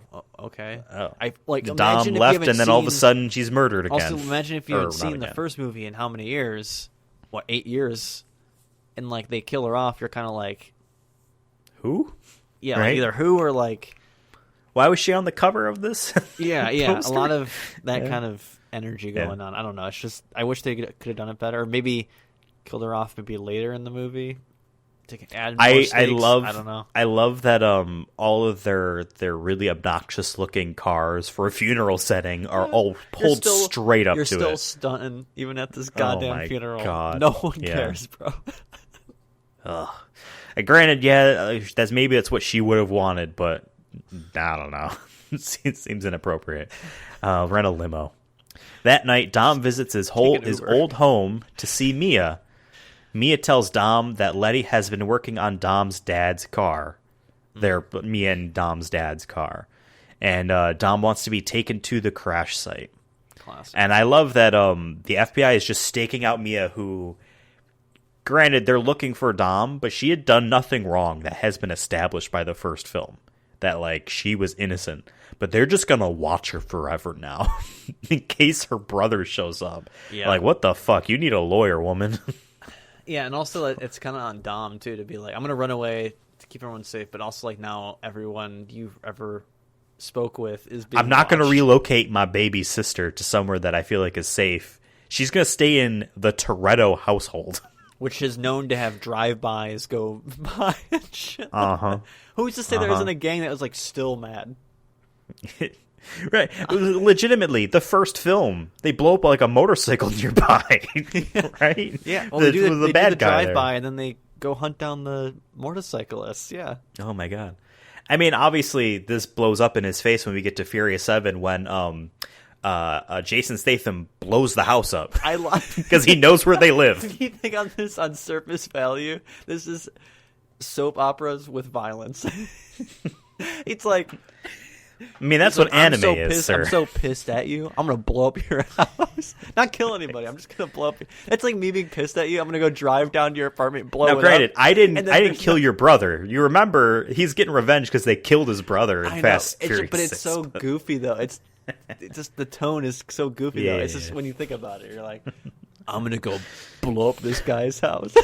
Dude, he sends him a package with the bomb, and he calls his phone to literally have him hear Han dying, and then says, "You're next," and then they blows up his house. He left the bomb there. It's so cool, just so but he could so hear him cheesy talk. and so I love it. opery. It I is. love It's it. amazing. It's amazing. This is Days of Our Lives, but for dudes. I can't wait till we get to that point. Speaking about dude shit, Scene 6, the crash site. Dominic Toretto becomes Batman and Sherlock Holmes gonna say. combined and is able to deduce exactly what happened with visual representation based off like some residue on the ground. Which could have been from anything. Now, granted, he's able to identify what the residue is. It's nitrous oxide or no, not that, but it's something like that. It's something. telling But he's me- able to literally see the car roll over, her like, And you're telling me and then that a the FBI, man the FBI, with a silhouette walks up and shoots him. you're telling me the Her- FBI couldn't figure this out. The FBI known for a lot of crazy shit. I'm not going to say what. It's a lot of crazy shit. They can figure out Murdering shit. MLK. That might have been the CIA. I don't remember. They're all both suck. Anyways, The FBI sent him the letter telling him to kill himself. yeah. See, they both suck. But you're telling me no one else figured that out. Not even the cops. No one else. All it took was Vin standing there, Oh my seeing God. things, Sherlock Holmes vision, and figured it out. Well- Whatever, man. Whatever. We find out later that they can't find out who David Park is until Paul Walker is like, oh, the guy that's into illegal street racing. This David Park got arrested in a illegal street racing car. None of the others did. It's this guy. Everyone. He is doesn't have to be stupid. like, Everyone oh, is. I would know because this is what I would drive. Just the term illegal mod. Whatever. The FBI here is cartoonish, even more so in some respects than Too Fast, Too Furious. I texted you a scene I shot. Yeah. That's how the FBI handled Paul Walker and Tyrese's characters meeting. Okay. We see Letty get shot. Nitrometh is apparently what Dom saw, and he's going to go my after favorite the type of meth. one guy that has it. Is nitrometh real? I It's don't freaking know. nos and meth mixed together. Right? Like, is it like a real thing, or is this sounds cool? But Mia tries to stop him. It's already too late, however, and Mia is taken by the FBI, who has no reason to believe that she was in contact with Dominic Toretto. But sure, now we're in a strike. Whatever. Scene 7, Mia at the FBI. Brian has narrowed their David Park down to 50 or so applicants and wants to know what each one drives. Of course. Now that should be cue into the FBI to be like, all right, let's just find the guy that does the illegal street racing, but whatever. Brian meets up with and has Mia come with him. Dom hunts down the guy that made the car that was at the crash site and interrogates him. And this was a very stupid scene for that man. This gigantic muscle guy pulls him out And he says, and the guy's just tries to bluff or whatever and just rolls back underneath like, no, bitch, you're going to get your ass beat. You got to do something about it. I love how he lets that, I don't know what it was, but just like... There's an engine. An engine almost fall on his face. And I'm like, what if, Vin, like, even your hand slipped for a second? Just like, you think you're badass, but what if your hand was extra greasy? And it just splattered this man's face all across this goddamn vehicle. Then you're like, granted, they let murder slide a lot from here on out. A lot. There are a lot of, for all sides. No one doesn't have blood on their hands at the end of this saga. But I just find this it is funny a saga. Yeah, and I just find it funny that like Vin that kills all these people, or almost kills all these people so often, and just gets away with it. There's no repercussions. No one's ever going to try to get revenge on him, right? Except for Jason Statham. Yeah, when he blows up his house. Brian tells Mia to stay away from Dom because they're gonna get him. Mia instills the first seed that Brian is not meant for the FBI, even though later Brian says he always knew or whatever. It's so dumb. Yeah, they had dinner, right? This is the dinner scene? Breakfast, brunch. Denny's. Yeah, and then he has to like backtrack. Oh, I never loved you, even though we banged like 5 times. And I definitely told you I love you a couple times. And I never saw you since. Yeah, never saw you since. Even when I was not a part of the Force. Yeah. And I could have just been homies with your homies, but... Later, Brian gets his list of cars back and notices the obvious difference one of them has to the others. That's why... I mean, maybe this is why he got back in the FBI, because he's somehow smarter than everyone else. Everyone else just sucks at their job. Like, this really does, like, bank on the fact that the audience doesn't know anything about cars, so that they can be like, oh, wow, he is smart. The Nissan with the illegal mod. Wow, he knows the shit. Just think about that for a second. They wrote it down that it was illegal. They know. They also probably have colors, and they can probably see that there's, like, paint jobs and shit on it. Whatever. Moving on. Scene 9, Dom and Brian. Dom gets to David Park at his home and brutalizes him and hangs him out of a window. And now I would like to give you my first piece of trivia besides some of the opening stuff. He actually killed a man in real life. He actually let him fall. That actor that played David Park suffers from vertigo. The man was legitimately freaking the fuck out. And director Justin Lin said, hey, time's ticking. We need to get this scene done with. So he legitimately was terrified there. Oh, no. Legitimately had vertigo. Who's the actor? We need to give him some love. Cause, I don't remember the name. Whoever that guy is, props to you for like facing your fears. 'Cause I know I wouldn't be able to do that. So like Jesus. And if you suffer from vertigo, holy shit. Yeah, props dude, to that you. must be like, all right, I gotta lay down for 4 hours. I would just now. close my eyes and hope for just. And he's got to actually act. He has a script to remember too. You know what I mean? He's like, just keep it the fuck down. Why am I doing this? That's what we call hazard pay. And was that actually out of a building? I'm sure there was safety stuff and all that, yada yada Like, yada. it wasn't But just regardless, Vin holding him he's by his being leg. holding someone upside down, dangling him. Regardless of how high he is off the ground, if there's a net and there's a wire and yada yada, I'm sure all that stuff's there. But still, just the idea of you vertigo being held upside down by your leg, Once again, you. if Vin's hand slips, even just for a second, it's Yeah. over. But that's how much he cared about Letty. Brian sees this and chases upwards. He just somehow managed to also find David Park at the same time. I did like that, like, right when you could tell that they're both going to meet at the same place. I did like them, like, oh, hell yeah, they're about to meet each other for the first time in 9 years or 7 years, whatever how long it was. It's supposed to be. And Dom and Brian talk, and Brian gets David Park. Just like how Dominic Toretto is Batman in terms of his detective work, he's also Batman in terms of the fact that he legitimately disappeared. He yanks David Park up, and he's just gone. Brian didn't even see him run How past funny would it him. have been if you saw him like in the corner of the ceiling, just doing Just like in Batman v Superman. yeah, just like sitting up in there. It's just fat Or Batman in up Triple there. X, you remember he was hanging in the above those two guys in the ceiling. That's right. He could have been doing That's that right. too. We know he That's can do right. it physically, so. I mean, yeah, remember when he like dislocated his shoulders or whatever to do the pull up in pitch black or whatever? Jesus Christ, yeah. Gross. Scene 10, Brian and the FBI.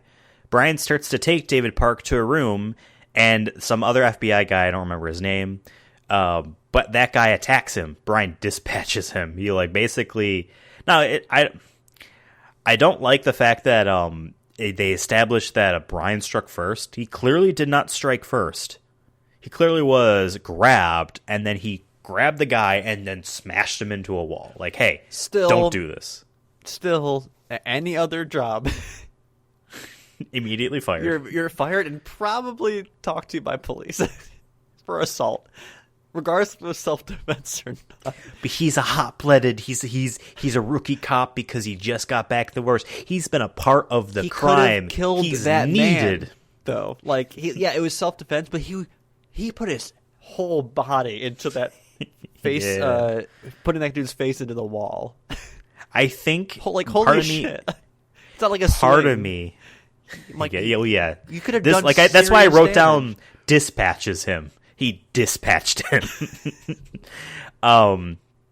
Part of me thinks that this scene was put in to have a bit of not beef, but like he doesn't fit in here type of stuff, but also to show that Paul Walker isn't a limp wrist, not tough guy, because he is going to get his ass beat by Dominic Toretto, but they still want to establish that no, he isn't just like a pushover. You know what I mean? Yeah. Like they needed, I think they really wanted to have something here to be like, yeah, he can kick someone's ass pretty easily. You know what I mean? He's smart and can kick ass. Exactly. He's the smartest and toughest guy in the whole FBI. Good for him.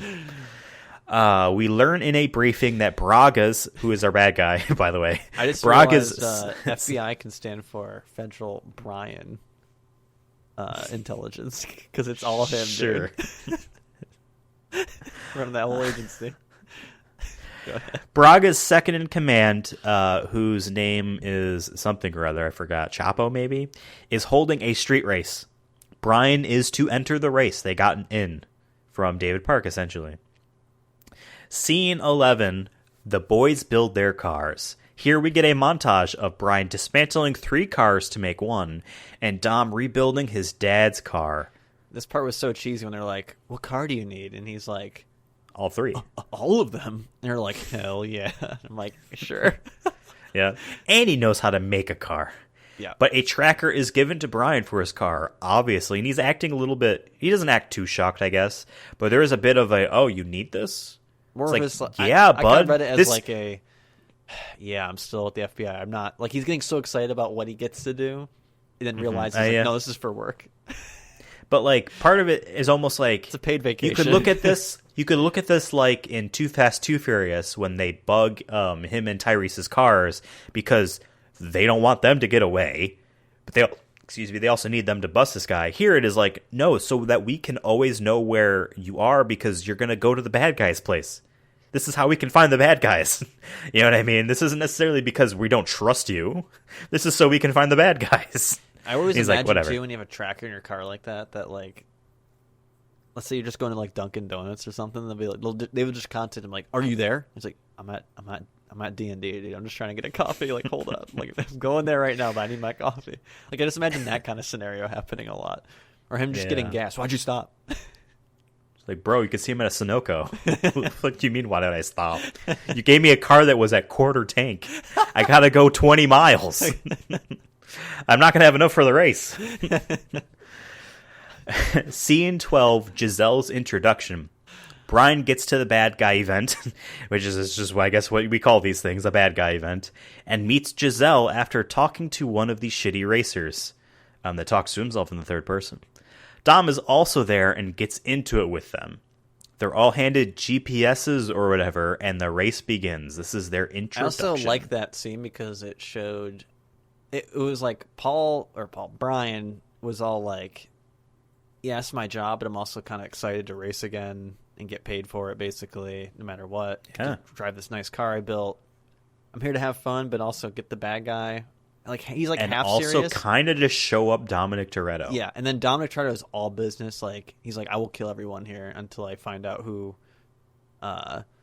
killed Letty. You know what I mean? Like, he was not fucking around, even for the race itself. Like, he wasn't there to have fun anymore, which is a little bit different than what we saw him in the first movie with him and Brian. And this one, it's like, he's like, no, like, this is personal now. Like, it isn't even like for street cred or anything. Like, I'm trying to find out what happened, and we see that towards the end of the race. But I really like that scene. And then when that one guy was talking shit, like, Dom was just Dom was like, dude, like, I don't give a fuck about you.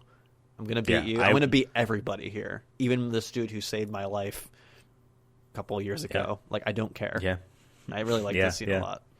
Yeah, I agree. I didn't finish this bullet point, but I wrote down. Okay, so scene 13, the race. 4 racers, including the boys. I guess maybe that's all I meant. Just that there are 4 racers, including our 2 boys. There's a lot of people in cars in the way, and no one cares.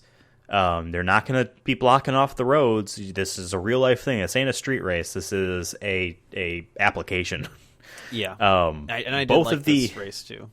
Like, it was, once again, this movie is the start of like we saw in Tokyo Drift, but like real cars, real stunts, zipping through traffic. I don't think there was any like CGI besides maybe like explosions or something. But by the way, forgot to talk about this for Tokyo Drift. They used CGI to computerize people in Shibuya, by the way. There was no one there in real life. They showed earlier when Sean and Han are looking over Shibuya Crossing, and that's where we get the I need a man, I just need someone I can trust kind of talk. We get a zoom in on it, and you can see there's like 6 different people, and they're duplicated everywhere. Oh, I did not even notice. Yeah, I sent a picture of it to you, but it was like really zoomed in. Yeah. That's just reminded me when you're talking about that. Both of the other drivers are just taken out. They crash violently. They're gone. Probably dead, or at least seriously injured. Yep, and arrested. If they're alive, right? Yeah. They're gone. One of them was even nervous to do it. It's like, bro, how did you even like get good enough to race here? You know what I mean? Dom wins by cheating, ramming into Brian's car. Brian later gets another racer arrested for being a bitch. Okay. But yeah, this basically shows, once again, like I said, that Dom, even if he has to cheat, he's going to do it. And like Brian gets upset with him. He's like, I beat you. He still cares about like upping Dom even after all this time. Even though I would say Brian beat out Dom during that train scene at the end of Fast 1, that Dom doesn't care. And he's like, and he tries to tell him that right away, being like, I need to find out who did that. I'm on a mission right now, and you're kind of just in the way, and you're taking this as like fun beef when like, if you're gonna be my way, I might have to do something. Like, I don't want to hurt you, but I might have to if you're gonna keep doing this shit. Yeah. Scene 14, Brian gets in. By the way, because I wrapped this into the other scene, the previous scene. The stupid cowboy man and with his foot fetish getting arrested was kind of funny. And a cab up there, they just legitimately plant cocaine on him just to get him arrested. Yeah. Legit. Yeah. I'm glad they. And granted, this. Yeah, I'm not glad they showed that. I'm just like, I was actually surprised they showed that, because I feel like for 2009, I feel like you didn't. Maybe I'm wrong. I haven't watched that many movies involving cops, so maybe there is other movies where they talk about that issue. But yeah, I was not expecting that to be in this movie, though. Everything is very vanilla when you think about it in terms of just characters and tropes and whatnot. Like, when you think of the FBI, it's just your standard FBI in an action movie. You know what I mean? You don't have to think about the politics of it. When, like, once again, it has like loose politics there, but doesn't elaborate. I don't even know if it was political. It's just like, this is what we do. Or this not, is cool, maybe not political. I meant just like an issue, talks about an issue or shows an issue, but then doesn't. I feel like that you can't show that issue without talking about the issue itself. Like, you're showing a bad thing happening, but you're not actually. I think they showed as elaborating. much as they wanted to. I think that legitimately the thought was like, this is fine, this is cool, this is okay, this is how we get the guy, this is kind of funny. But I think that was the intent. I know. There. I'm not saying the intent isn't wrong or anything, or the intent wasn't what it's supposed to be. But I just wish that, like, when movies, like especially Hollywood, these mainstream movies, do stuff like that there is actual like social issues there, and I wish sometimes that they would either just not put in at all, or elaborate more about why this, like, you shouldn't, like, maybe you can find it funny, but also like, no, this actually happens on a daily basis. People get pulled over, cops put drugs on people. You know what I mean? Like, I'm just saying, like, I think if this scene was shot now, and you didn't have that in there, I think there could be more of an issue, I guess. But for 2009, not so much. And Gotcha. for an audience that probably is so large that they don't want to think about those kind of issues. But I just find it interesting that they threw that in there, make it kind of like you said, like a joke intent to get rid of them. But to me, there's actually serious issues there that they could have easily been like, it's a whole other story right there for me. But just my opinion, I guess, on that. Scene 14, Brian gets in. At a party, Dom and Brian butt heads and are briefed a bit about Braga. Brian sneaks off to snoop on Braga, and Dom sneaks off to snoop on the garage. Giselle sees Dom there and tries to get it on. I love that. We talked about Los Bandoleros and how a retcon of intent about Dom's interest in other women not being there because he's devoted to Letty, potentially being because she's now dead, right? Here is why I mention that, because he sees women, he admires women, he is not there for them, and is kind of just like pushing them aside as he walks through. They're interested in him. He's going through. And I'm not talking about Gal Gadot yet either. I'm just talking about the women in the club, right? He's going through. When he gets to Giselle, he needs her for something. So that's why there's a bit of play going on there, a bit, because he still needs her. But yeah, I like that, and I like that they needed to have Brian snoop in on Braga because they really needed to have a face to put the Braga name to, so that they can have the twist of it not being Braga, right? Yeah. But yeah, and then Giselle tries to get it on with Dom, and he's just like, no. I respect like, that no. a lot. Yeah. I respect it. He's like, nah, I need to find out who did this. I don't have time for this game. And I respect her. No she rebound. sees it. She needs it. I don't need no rebound. Yeah. My rebound's going to be killing the man who killed my girlfriend. My woman. Scene 15. Brian gets ready. Brian's GPS goes off and he heads to the event and sees that each car is getting searched for wires, so Brian gets rid of his. And miraculously, his starts to beep. Like, really? Like, really whatever. Loud. Yeah, I don't think it would beep, Yeah. but whatever. It's for the... It's not really a good tracker if you can find it. Yeah, I think it was... They had to do that to, like, make the scene more tense, I think, because otherwise it was kind of like... Like, they were still, like, they were panning down with their detectors to find it. Don't need a sound to have them find it, but the audience needs to know where it is physically located. Oh, it's in the cup holder underneath or whatever. The glove box, whatever it was, yeah, like the middle console thing. And for intensity, the cars are loaded into a truck and they wait till it's go time. They also make a point of mentioning that this must be a lead line truck or something because there's no cell phone signal. Because FBI thinks, or some of them thinks, he's running. He's a part of the good guys. What's he running from? I get it, he has a history, but like this isn't Too Fast, Too Furious. Have hired him. Oh, that's true. If you think there's going to be issues of him running away with a free car, maybe you shouldn't have hired him. Yeah.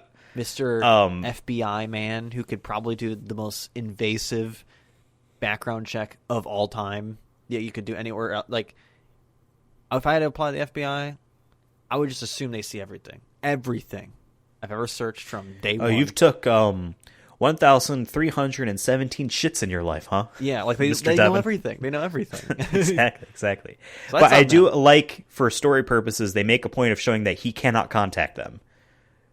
To show that he wanted to, isn't of enough, right? And they wake up in Mexico. Yeah. Damn, you went from wherever this took place down into Mexico. What if you had to piss? Like, that's a long drive still. Like, corner of the truck. Also, are they hanging out in the cars? Are they standing out in the car? Like, there's no seats there, so I'm assuming you're just sitting in the car. Hey, I mean, Dom he was falling asleep. Does he have his iPod Nano on deck or something? Because like, I just feel like it'd be it's also dark in there. Hopefully you don't leave the cars on either. He was trying to sleep. Perfect for sleeping. Fill up with the emissions and just kill yourself. Kill everyone in there. Braga, you hired the worst people. They all died. Scene 16, The Run. The crew follows Phoenix, that guy that Dom was having beef with before, and they begin their run on the border. The border patrol is onto them, but as long as they're fast, it doesn't matter. When they finish, because that was quick, Dom talks shit to Phoenix and tells him about Letty. Dom has all the cars blow up and there's a firefight. Can we talk about the bad guy just randomly having a hammer and sickle tattoo? With having right? no I thought that was ties kind of rad. to like either a communist party, the Soviet Union, anything. Like it's just like he's like, I got this because it looks cool. looks cool, but like it does. It does as like a shoulder tattoo. But I just thought and it was it's funny that, too. like, that is on his right shoulder. And granted, tattoos are different than military patches, but in the military, and this is kind of like a universal thing. The current unit you are in, you have the patch on your right shoulder. Your previous unit, you have the patch on your left shoulder. I learned this from Metal Gear, but this is true. So having that on his right shoulder is like, he's a comrade for life, huh? 'Cause he tattooed it onto him. Once again, we have mainstream movies that just like throw loose either politics or an issue in there, but then don't. It's just a symbol at that point. That's all it is. Yeah, it's just like I get it, but at the same time I don't. I'm just like, what are you trying to say? Like, are you trying to say that like, or is it for us Americans to be like, he bad because he communist? You know what I mean? I'm like, what is going on here? Probably. Like, whatever. I just thought it was funny. I kept laughing. I'm like, I can't take this seriously because like I need more context to that. Like, why does he have that? Like, at least in the Winter Soldier, he has the socialist star on him because he was run by Russians during the Cold War. I'm like, at least there's more context there. It makes sense. Yeah. Like, it just feels random. They're like, okay, he needs a tattoo. What's bad?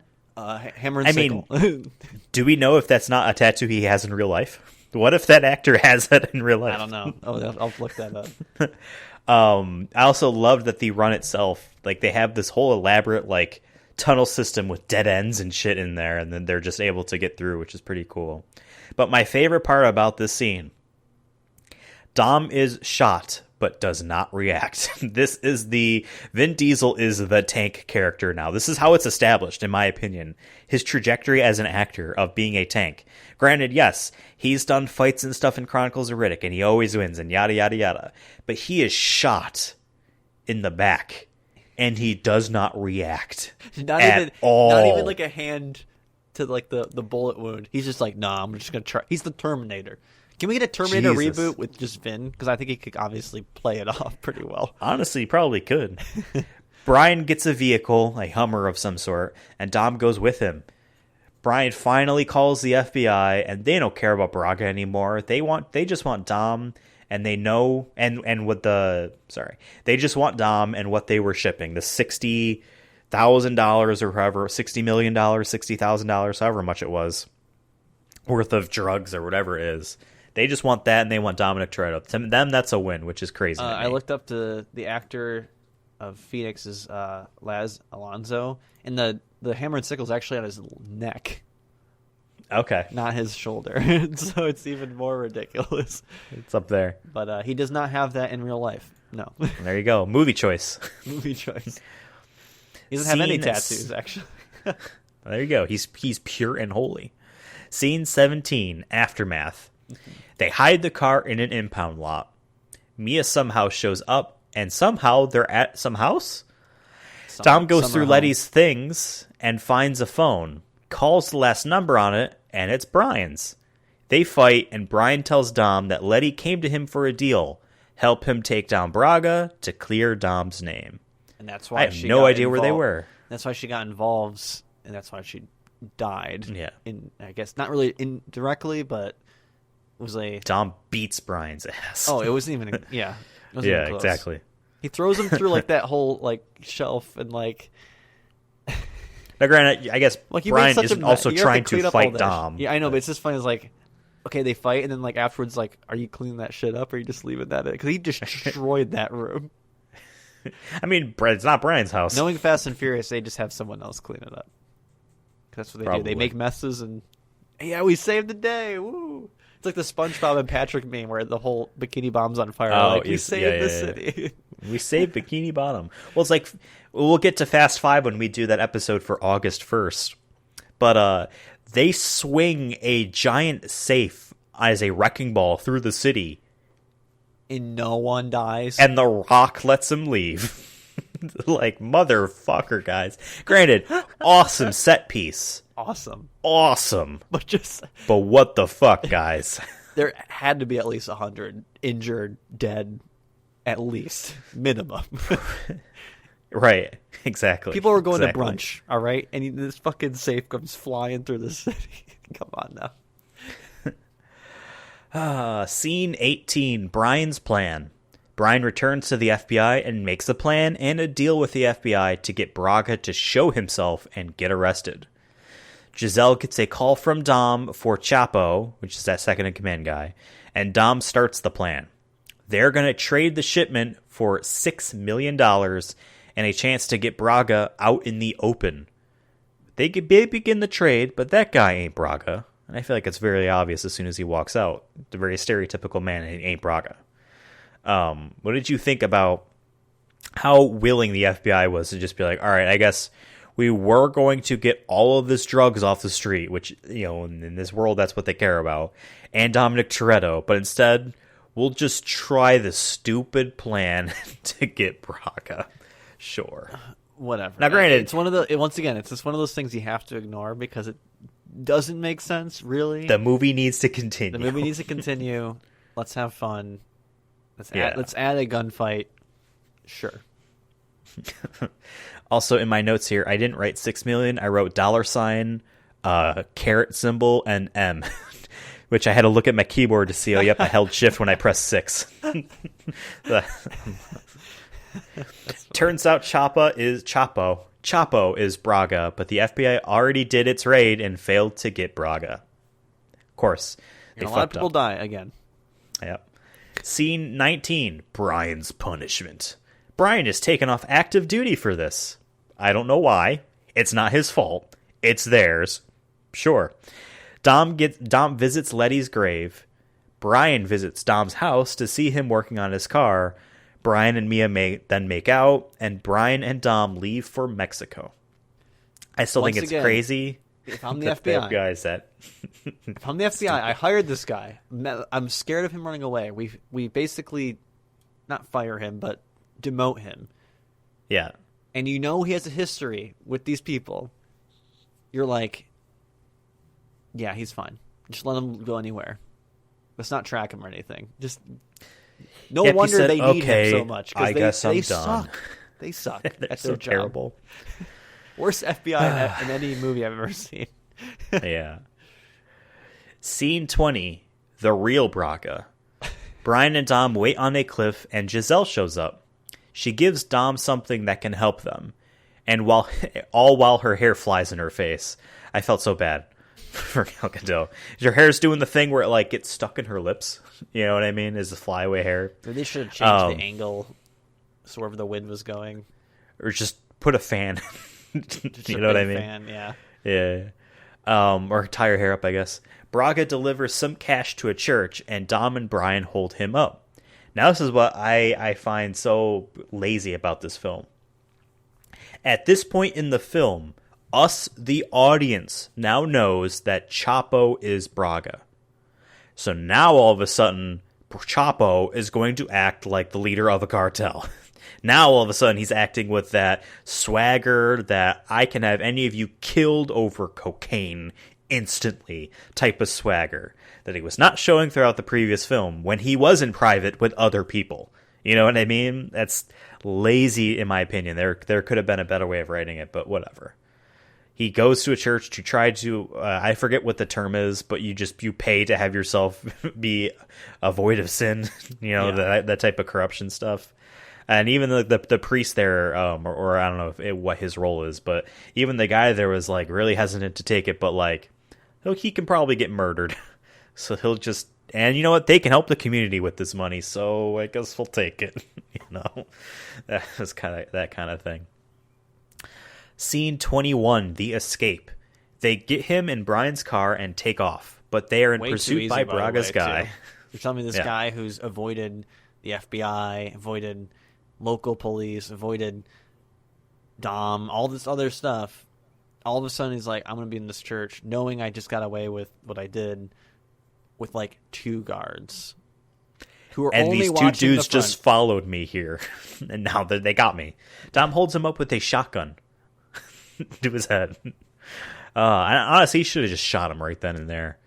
That's part of like the story of like Dom's out for revenge. He doesn't care if the FBI gets what they want, but Brian is there as the homie to be like, please listen to me. And now he's starting to trust Brian a bit more.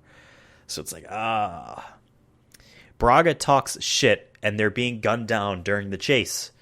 Dom and Brian head for the tunnel they used for the run. Lots of cars get totaled here. Brian gets out of the tunnel but crashes. Phoenix is okay and is on him.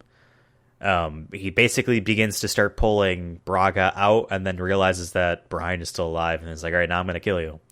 Dom jumps from his car to another car to avoid exploding. And I want to point out, he jumped out of his dad's car. This is where we say goodbye to the famous car that is on the cover of, I think, the Blu-ray collection you have. Yep. It's right? gone. That's how they get rid of the car. Yep. And it's like, what? I have to remember Also, that it's his if you dad's enjoy car. that action of him jumping from car to car, you're gonna love Wheelman, baby. I'm telling you now, you're gonna love Wheelman. Great. I want to write. I missed this point, but most of this film, Vin is actually wearing a long sleeve, and I think that makes him tougher. Well, it's white though, right? Yeah, still white, but It's like the linen. Still wearing a long sleeve, but when he's wife beater Vin, he's friendly. He's more wholesome, but when he's long sleeve, you know shit is real. If you ever see Vin Diesel in real life too, wearing a long sleeve, maybe let him. Wasn't go. he wearing like a turtleneck and all of Bloodshot or whatever? Yeah. Phoenix beats up Brian, but Dom is there to get him. Everything is okay. And I love that Brian then is like, all right, but you know I beat you in that race if you didn't cheat. And Dom is just like, you must have hit your head or something just now. I also like that when Vin kills that guy, he just says, pussy. Like, this felt like a little, like, I get it, but like at the same time, like, there was that hint of toxic masculinity that we saw in the first movie coming back in for a little bit. I'm like, where's that wholesome family love? I'm like, all of a sudden you just say pussy. I'm like, Vin, let's pull it back a little bit. Let's pull it back. It just like I actually forgot that. It's just a hint of OG Fast Saga. But you know movies. what? He killed his girlfriend, his woman, his I know, Letty. I get it. But I'm just saying, like, it's that tone again. There's like a tone difference in this film, and then that just felt just a hair out of place. Not saying I don't say he couldn't have said it, but I think it's just felt a little out of place. Scene 22, the trial. Dom gets a 25-year sentence. To life. Most of the scene is boring. I mean, he's probably not going to live that long. And Dom's prison bus gets gotten. Now he's free. Didn't even spend a day. No. He's like literally on the way to prison. And I like how Brian is all pissed about it. But like, y'all definitely knew you were going to bust him out anyways. Because like, the very next scene, you're like, you're all here. The gang's all here. And I'm like, yeah. Oh, and I'm assuming too at this point that Brian is fired. Oh yeah, he quit. He must have quit. I mean, we'll find out in Fast 5 again because I forgot. But The Rock Hobbs, he's the FBI or CIA maybe. He knows Brian, and that's how like he finds them. Contractor with the government or something. No, he's with the government. I remember that because he's like, I know all about you, Brian. And so like he's definitely rolling with the homies now. He quit twice. Dude needs like his life career path checked out. He just forgot what he wants to do. But that's the movie. Too fast, let's talk about if we liked it or not. Too fast. Oh wait, it's a different movie. It's funny, the credit song for Tokyo Drift and the credit song for Fast 4, both because I leave subtitles on. I leave closed captioning on, and so I can hear the lyrics.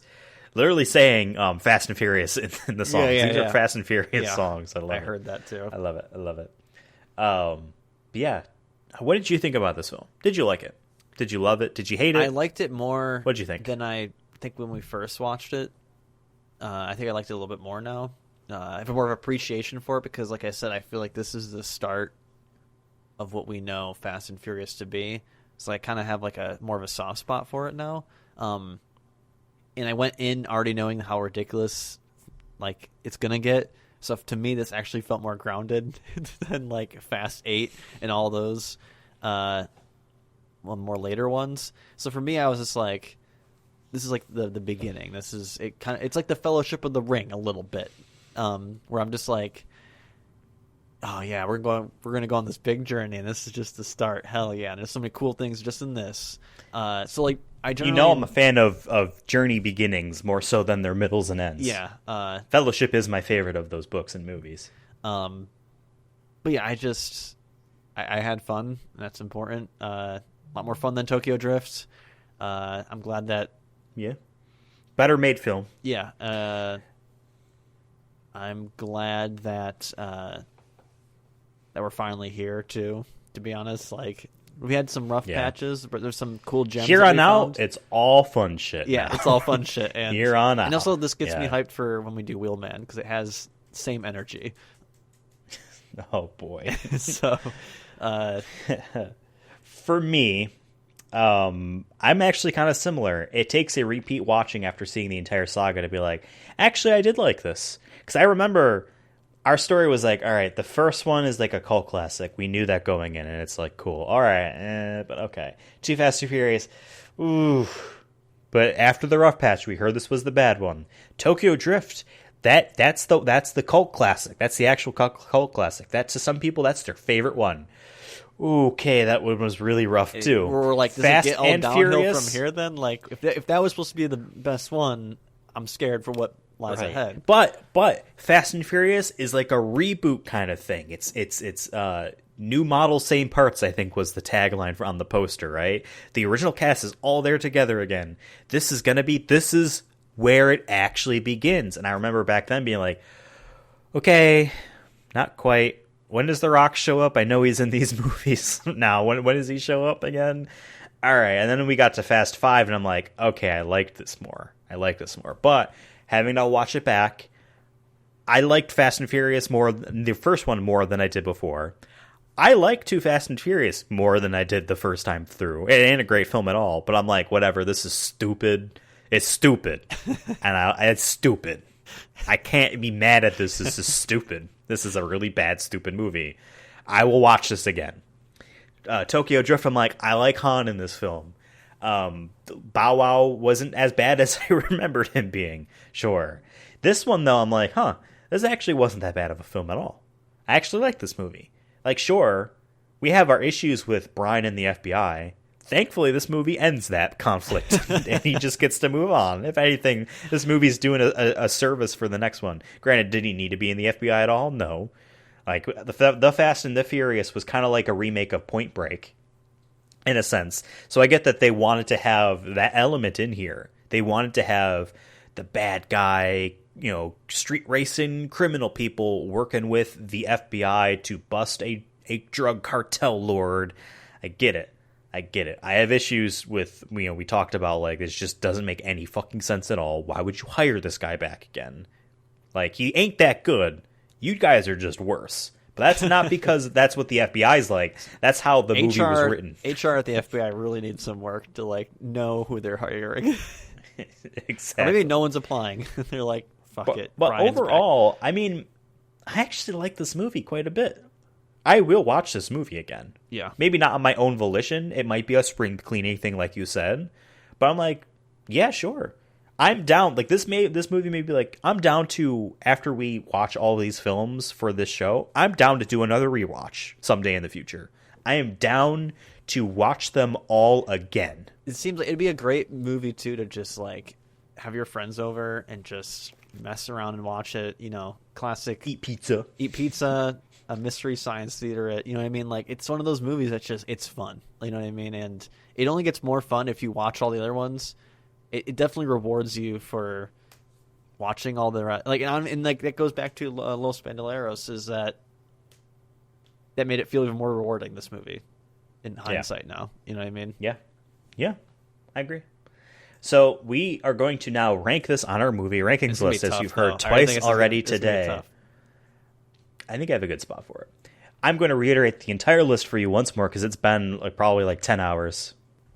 All right, so our movie ranking list thus far, during the middle of this episode, we've added a couple things. Number 1, Saving Private Ryan. Number 2, Triple X. Number 3, The Fast and the Furious. Number 4, The Iron Giant. Number 5, Awakenings. Number 6, A Man Apart. Number 7, Find Me Guilty. Number 8, Boiler Room. Number 9, The Chronicles of Riddick. Number 10, Pitch Black. 11, The Fast and the Furious Tokyo Drift. 12, Knockaround Guys. 13, The Pacifier. 14, Babylon AD. 15, Los Bandoleros. 16, The Chronicles of Riddick Escape from Butcher Bay. 17, Multifacial.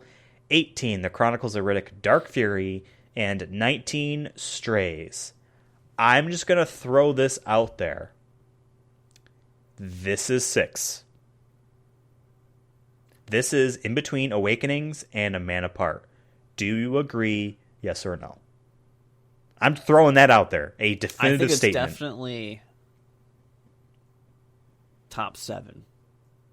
Top 8, or if you include Find Me Guilty. I generally liked Find Me Guilty, but it isn't as good of a film as this movie is. I'm putting it above that. A Man Apart, I have such a soft spot for that movie, and I have no idea why. For me, it's memorable for some reason for me. Every time I think about it, like I said earlier in the episode, every time we do this, I just think about, every time you say A Man Apart, I'm like, yeah, that had some cool stuff in it. I think it's because it is a Vin Diesel action movie that was good and wasn't a part of a thing that we know. Yeah. I think that might have been it.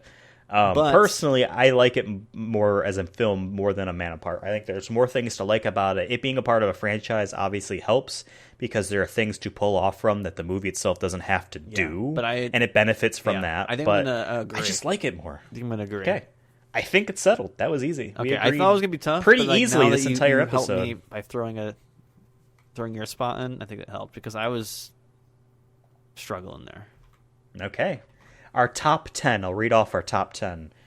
Number 1, Saving Private Ryan. Number 2, Triple X. Number 3, The Fast and the Furious. Number 4, The Iron Giant. Number 5, Awakenings. Number 6, Fast and Furious. Number 7, A Man Apart. Number 8, Find Me Guilty. Number 9, Boiler Room. And number 10, The Chronicles of Riddick. We actually got to 20 films for this. We got 2 sets of 10. And we're only a little bit over a year in. Yeah. This list is going to be, at some point, it's going to take you a good 2 minutes to read through everything. Yeah, well, yeah. We have 39 episodes planned, so to speak. But, some of the stuff is stuff that hasn't out yet, so who knows. All right, now let's talk about Vin Diesel's performance in this film. What did you think? Because I thought it was good. Yeah, I think it was good. Classic Vin, classic Dom. I think he was at the same level as of the first movie. But the first movie, he stole the show because I think everyone else was kind of feeling out their own character and knowing their, I guess, place in the story. And also the movie was directed to have Brian's character be the main guy. And then, obviously for this movie, no, this is Dom's story. And Brian is there as well. Brought him back because not saying he was bad or anything, but we brought his character back to kind of, get the whole fam back together from the OG movie. And I'm glad that his character's in it. But this is still a Dominic Toretto movie, and I think once again, when we have top billing, we expect things out of Vin Diesel. I think there's a different grading scale there. And I think he's the best actor in this film, I would say. I don't think anyone else was really bad either, but I think he was the best actor in this film, and he did his job well. So I think he's good in this. I would say great, actually. Yeah, I mean, it's tough because he's very similar in a lot of these movies. So to really try to differentiate how much more good one of his roles is than the other is tough. Personally, I think that looking at his acting in this film, I can see a lot of the. I mean, you mentioned this, especially during that race scene when he was racing Brian. It shows there as obviously the scene before it. He's got a determination to him. He's got He's got stuff to do, and you see a difference in that. Then you see the family Vin at the dinner table, the celebration Vin after their oil truck capture thing, where he's celebrating with Letty and Han, but he's also kind of feeling guilty because their lives are dangerous because of him, although they are also criminals too. They just stole whatever, but that's a story issue, not a Vin Diesel issue. Up throughout this entire film, like his beef with Brian, his distrust with Brian, him navigating Gal Gadot's character, him basically telling Fennec to kill him. Like going up straight up when they were at the interview application thing when he first meets Fennec before their race to see who gets in. He's basically starting shit to start shit. He's basically asking to be murdered. And I saw a really good performance there. It's tough because like he was solid here and he was solid in others. I kind of like him more in this than others, but I feel like that's just because I like the character now. And by the way, the reason you like the character is because of his acting. True. You know what I mean? If he was a bad actor, you wouldn't like the character. Let's be real. That's true. Yeah. Because the actor, that is the actor's job, is to make you like the character, or at least relate to the character, or even hate the character in the way of like, oh, not a bad actor, but like, oh, he's to evil. Get you to feel something that they want you to feel. Yeah. And he does that. When we were talking about liking this movie more than the first time we saw it, now that it's a rewatch, I also want to dial in the biggest issue I had with these films. And this applied with my troubles with liking Pitch Black to a certain degree, as well as the Chronicles of Riddick itself, and even a couple other things as well, where he is just this omniscient, he's the sage, he knows everything, and he's the toughest guy, and he's the most charismatic, at least in the terms that how other characters react off of him. Yeah. He is perfect in everything, and I hated that. I'm like, oh, he's just so great at everything. Paul Walker is supposed to be his equal, but he's always teaching Paul Walker lessons, that kind of stuff. You don't see too much of that here, thankfully. But at the same time, thinking back, I'm like, you know what? I'm just kind of down with Dom. I'm good. Like, this is fine. You fell into his sage. Now I fucking fell for him. You know what I mean?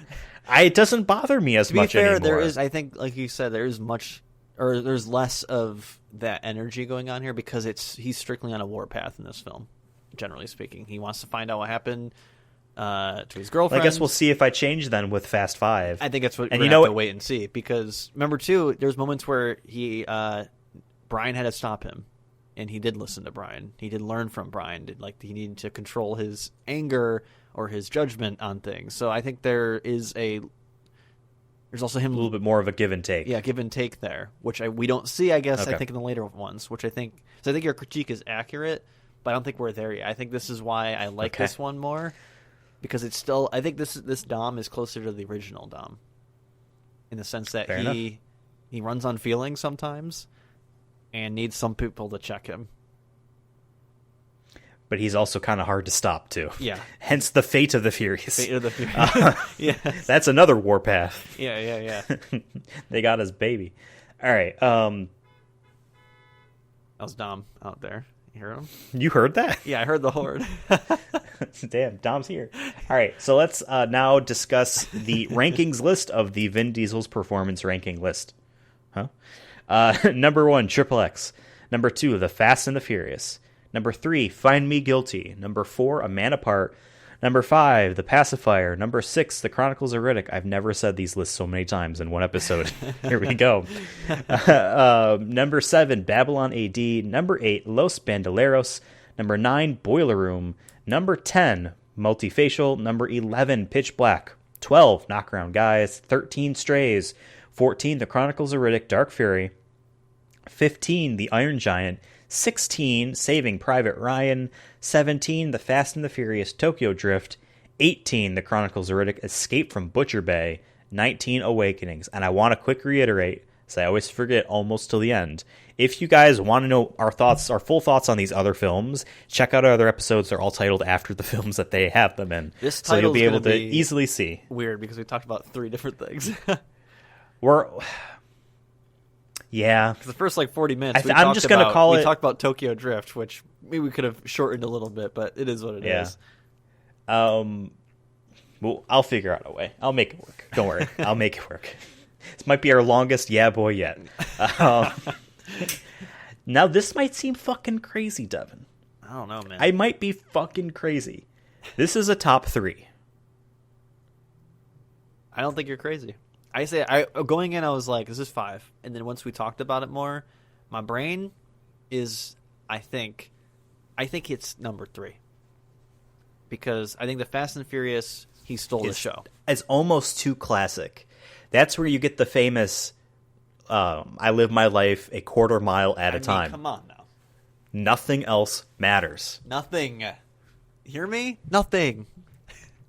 I mean, do we even really want to beat around the bush here? It's just 3. It's number 3.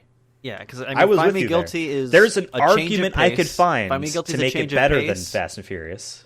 Find Me Guilty is a change of pace. But this is a good Dom. This is a good Dom. And it's because of Vin Diesel acting. So, I agree. It just feels right. It just feels right, you know what I mean? Not saying I didn't like Find Me Guilty or anything, but... This is insane. Still top 5 for Find Me Guilty and A Minute Apart. We got to remember that. And we needed a top 5 because we've been getting these mid tiers, some of these low tiers the last couple of months. Mid tiers that were Boiler Room was number 1 because of the context of the other films. It's all seeded stuff, right? Yeah. So now we're starting to get better shit. Was top 5. On face value, people would think we're crazy. You know what I mean? So but now we know exactly. Now we know. Exactly. Now we're getting to the. I think we're going to start getting a lot of top 10s. Well, next week we're throwing in 2 video games, or next month we're throwing in 2 video games. So it'll be now number 9 or whatever the pacifier will be. Oh, assuming that they're great, which I doubt they will be. But that is great. We got to 20 things, 20 things, 20 films, 2020 in a game. Yep, 20. Wow, it's still 2019. Next month on the Chronicles of Diesel, on July 1st, you will have an episode about the 2 PlayStation 3 and I think also Xbox 360 video games, Wheelman and the Chronicles of Riddick: Assault on Dark Athena. I can't wait for Wheelman. Oh my god, that's the one we're doing first, and then we're going to do Assault on Dark Athena. It's going to be a trip, I already know. It's insane. And looking down this list, right after that, Fast 5. Then right after that, we have a TV series he directed and wrote a couple episodes of, and a documentary he was executive producer on. Then we have Fast and Furious 6. So we're going to have Fast Riddick. And Furious every other. Yeah. Well, after 6, we then have Riddick. Then we have Guardians. Oh, yes. And then Furious 7. The second half of this year is going to be fun. Yeah, the last one of the year will be Guardians of the Galaxy. Oh, let's end December and then we'll open up yeah. January with Furious 7. Yes. See, now we got through all his his hidden gems and also some of the stinkers, but we're here now. We're here. This is what we wanted to do the show for. I think was for this meat right here. Right. We trudged through 15 episodes. Well, there was good things to like in there. But we finally got to it's gonna what get we're harder. actually here I think for. it's going to get harder once we get through all the Fast movies and Guardians and all that. I think it's going to be tough, especially for the movie ranking. Yeah. Well, damn. This has been a very fun episode of the Chronicles of Riddick. As you know, we air every month on the 1st of the month. You pay your rent, you listen to the show. That's how you do it, all right? As soon as you pay that rent, you better be tuning in. Exactly, buddy. We also do another podcast every week called The Sonic Movie Show. An episode just came up a couple days ago all about Sonic Central. Big news blowout for that one, so I was excited for that one. So follow. It's on the very same podcast. It's a big blowout sale. Exactly. It's on the very same podcast feed you're listening to this one at. So check us out if you're interested in movies, video game movies, and video game discussions. Sometimes we do goofy shit, like we made a Tails game. And Knuckles is a rabbi. So No, he's not. You can follow the show on Twitter at Sonic Movie Show. I, Ethan, am on Twitter at Ethan Absolutely, and Devin is on Twitter at CURSONAFUN.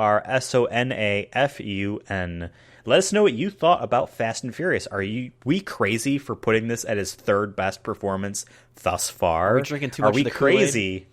Are we drinking the Kool-Aid? The NOS? For having this be the sixth best film he's ever been in so far. You know what I mean? Let us know.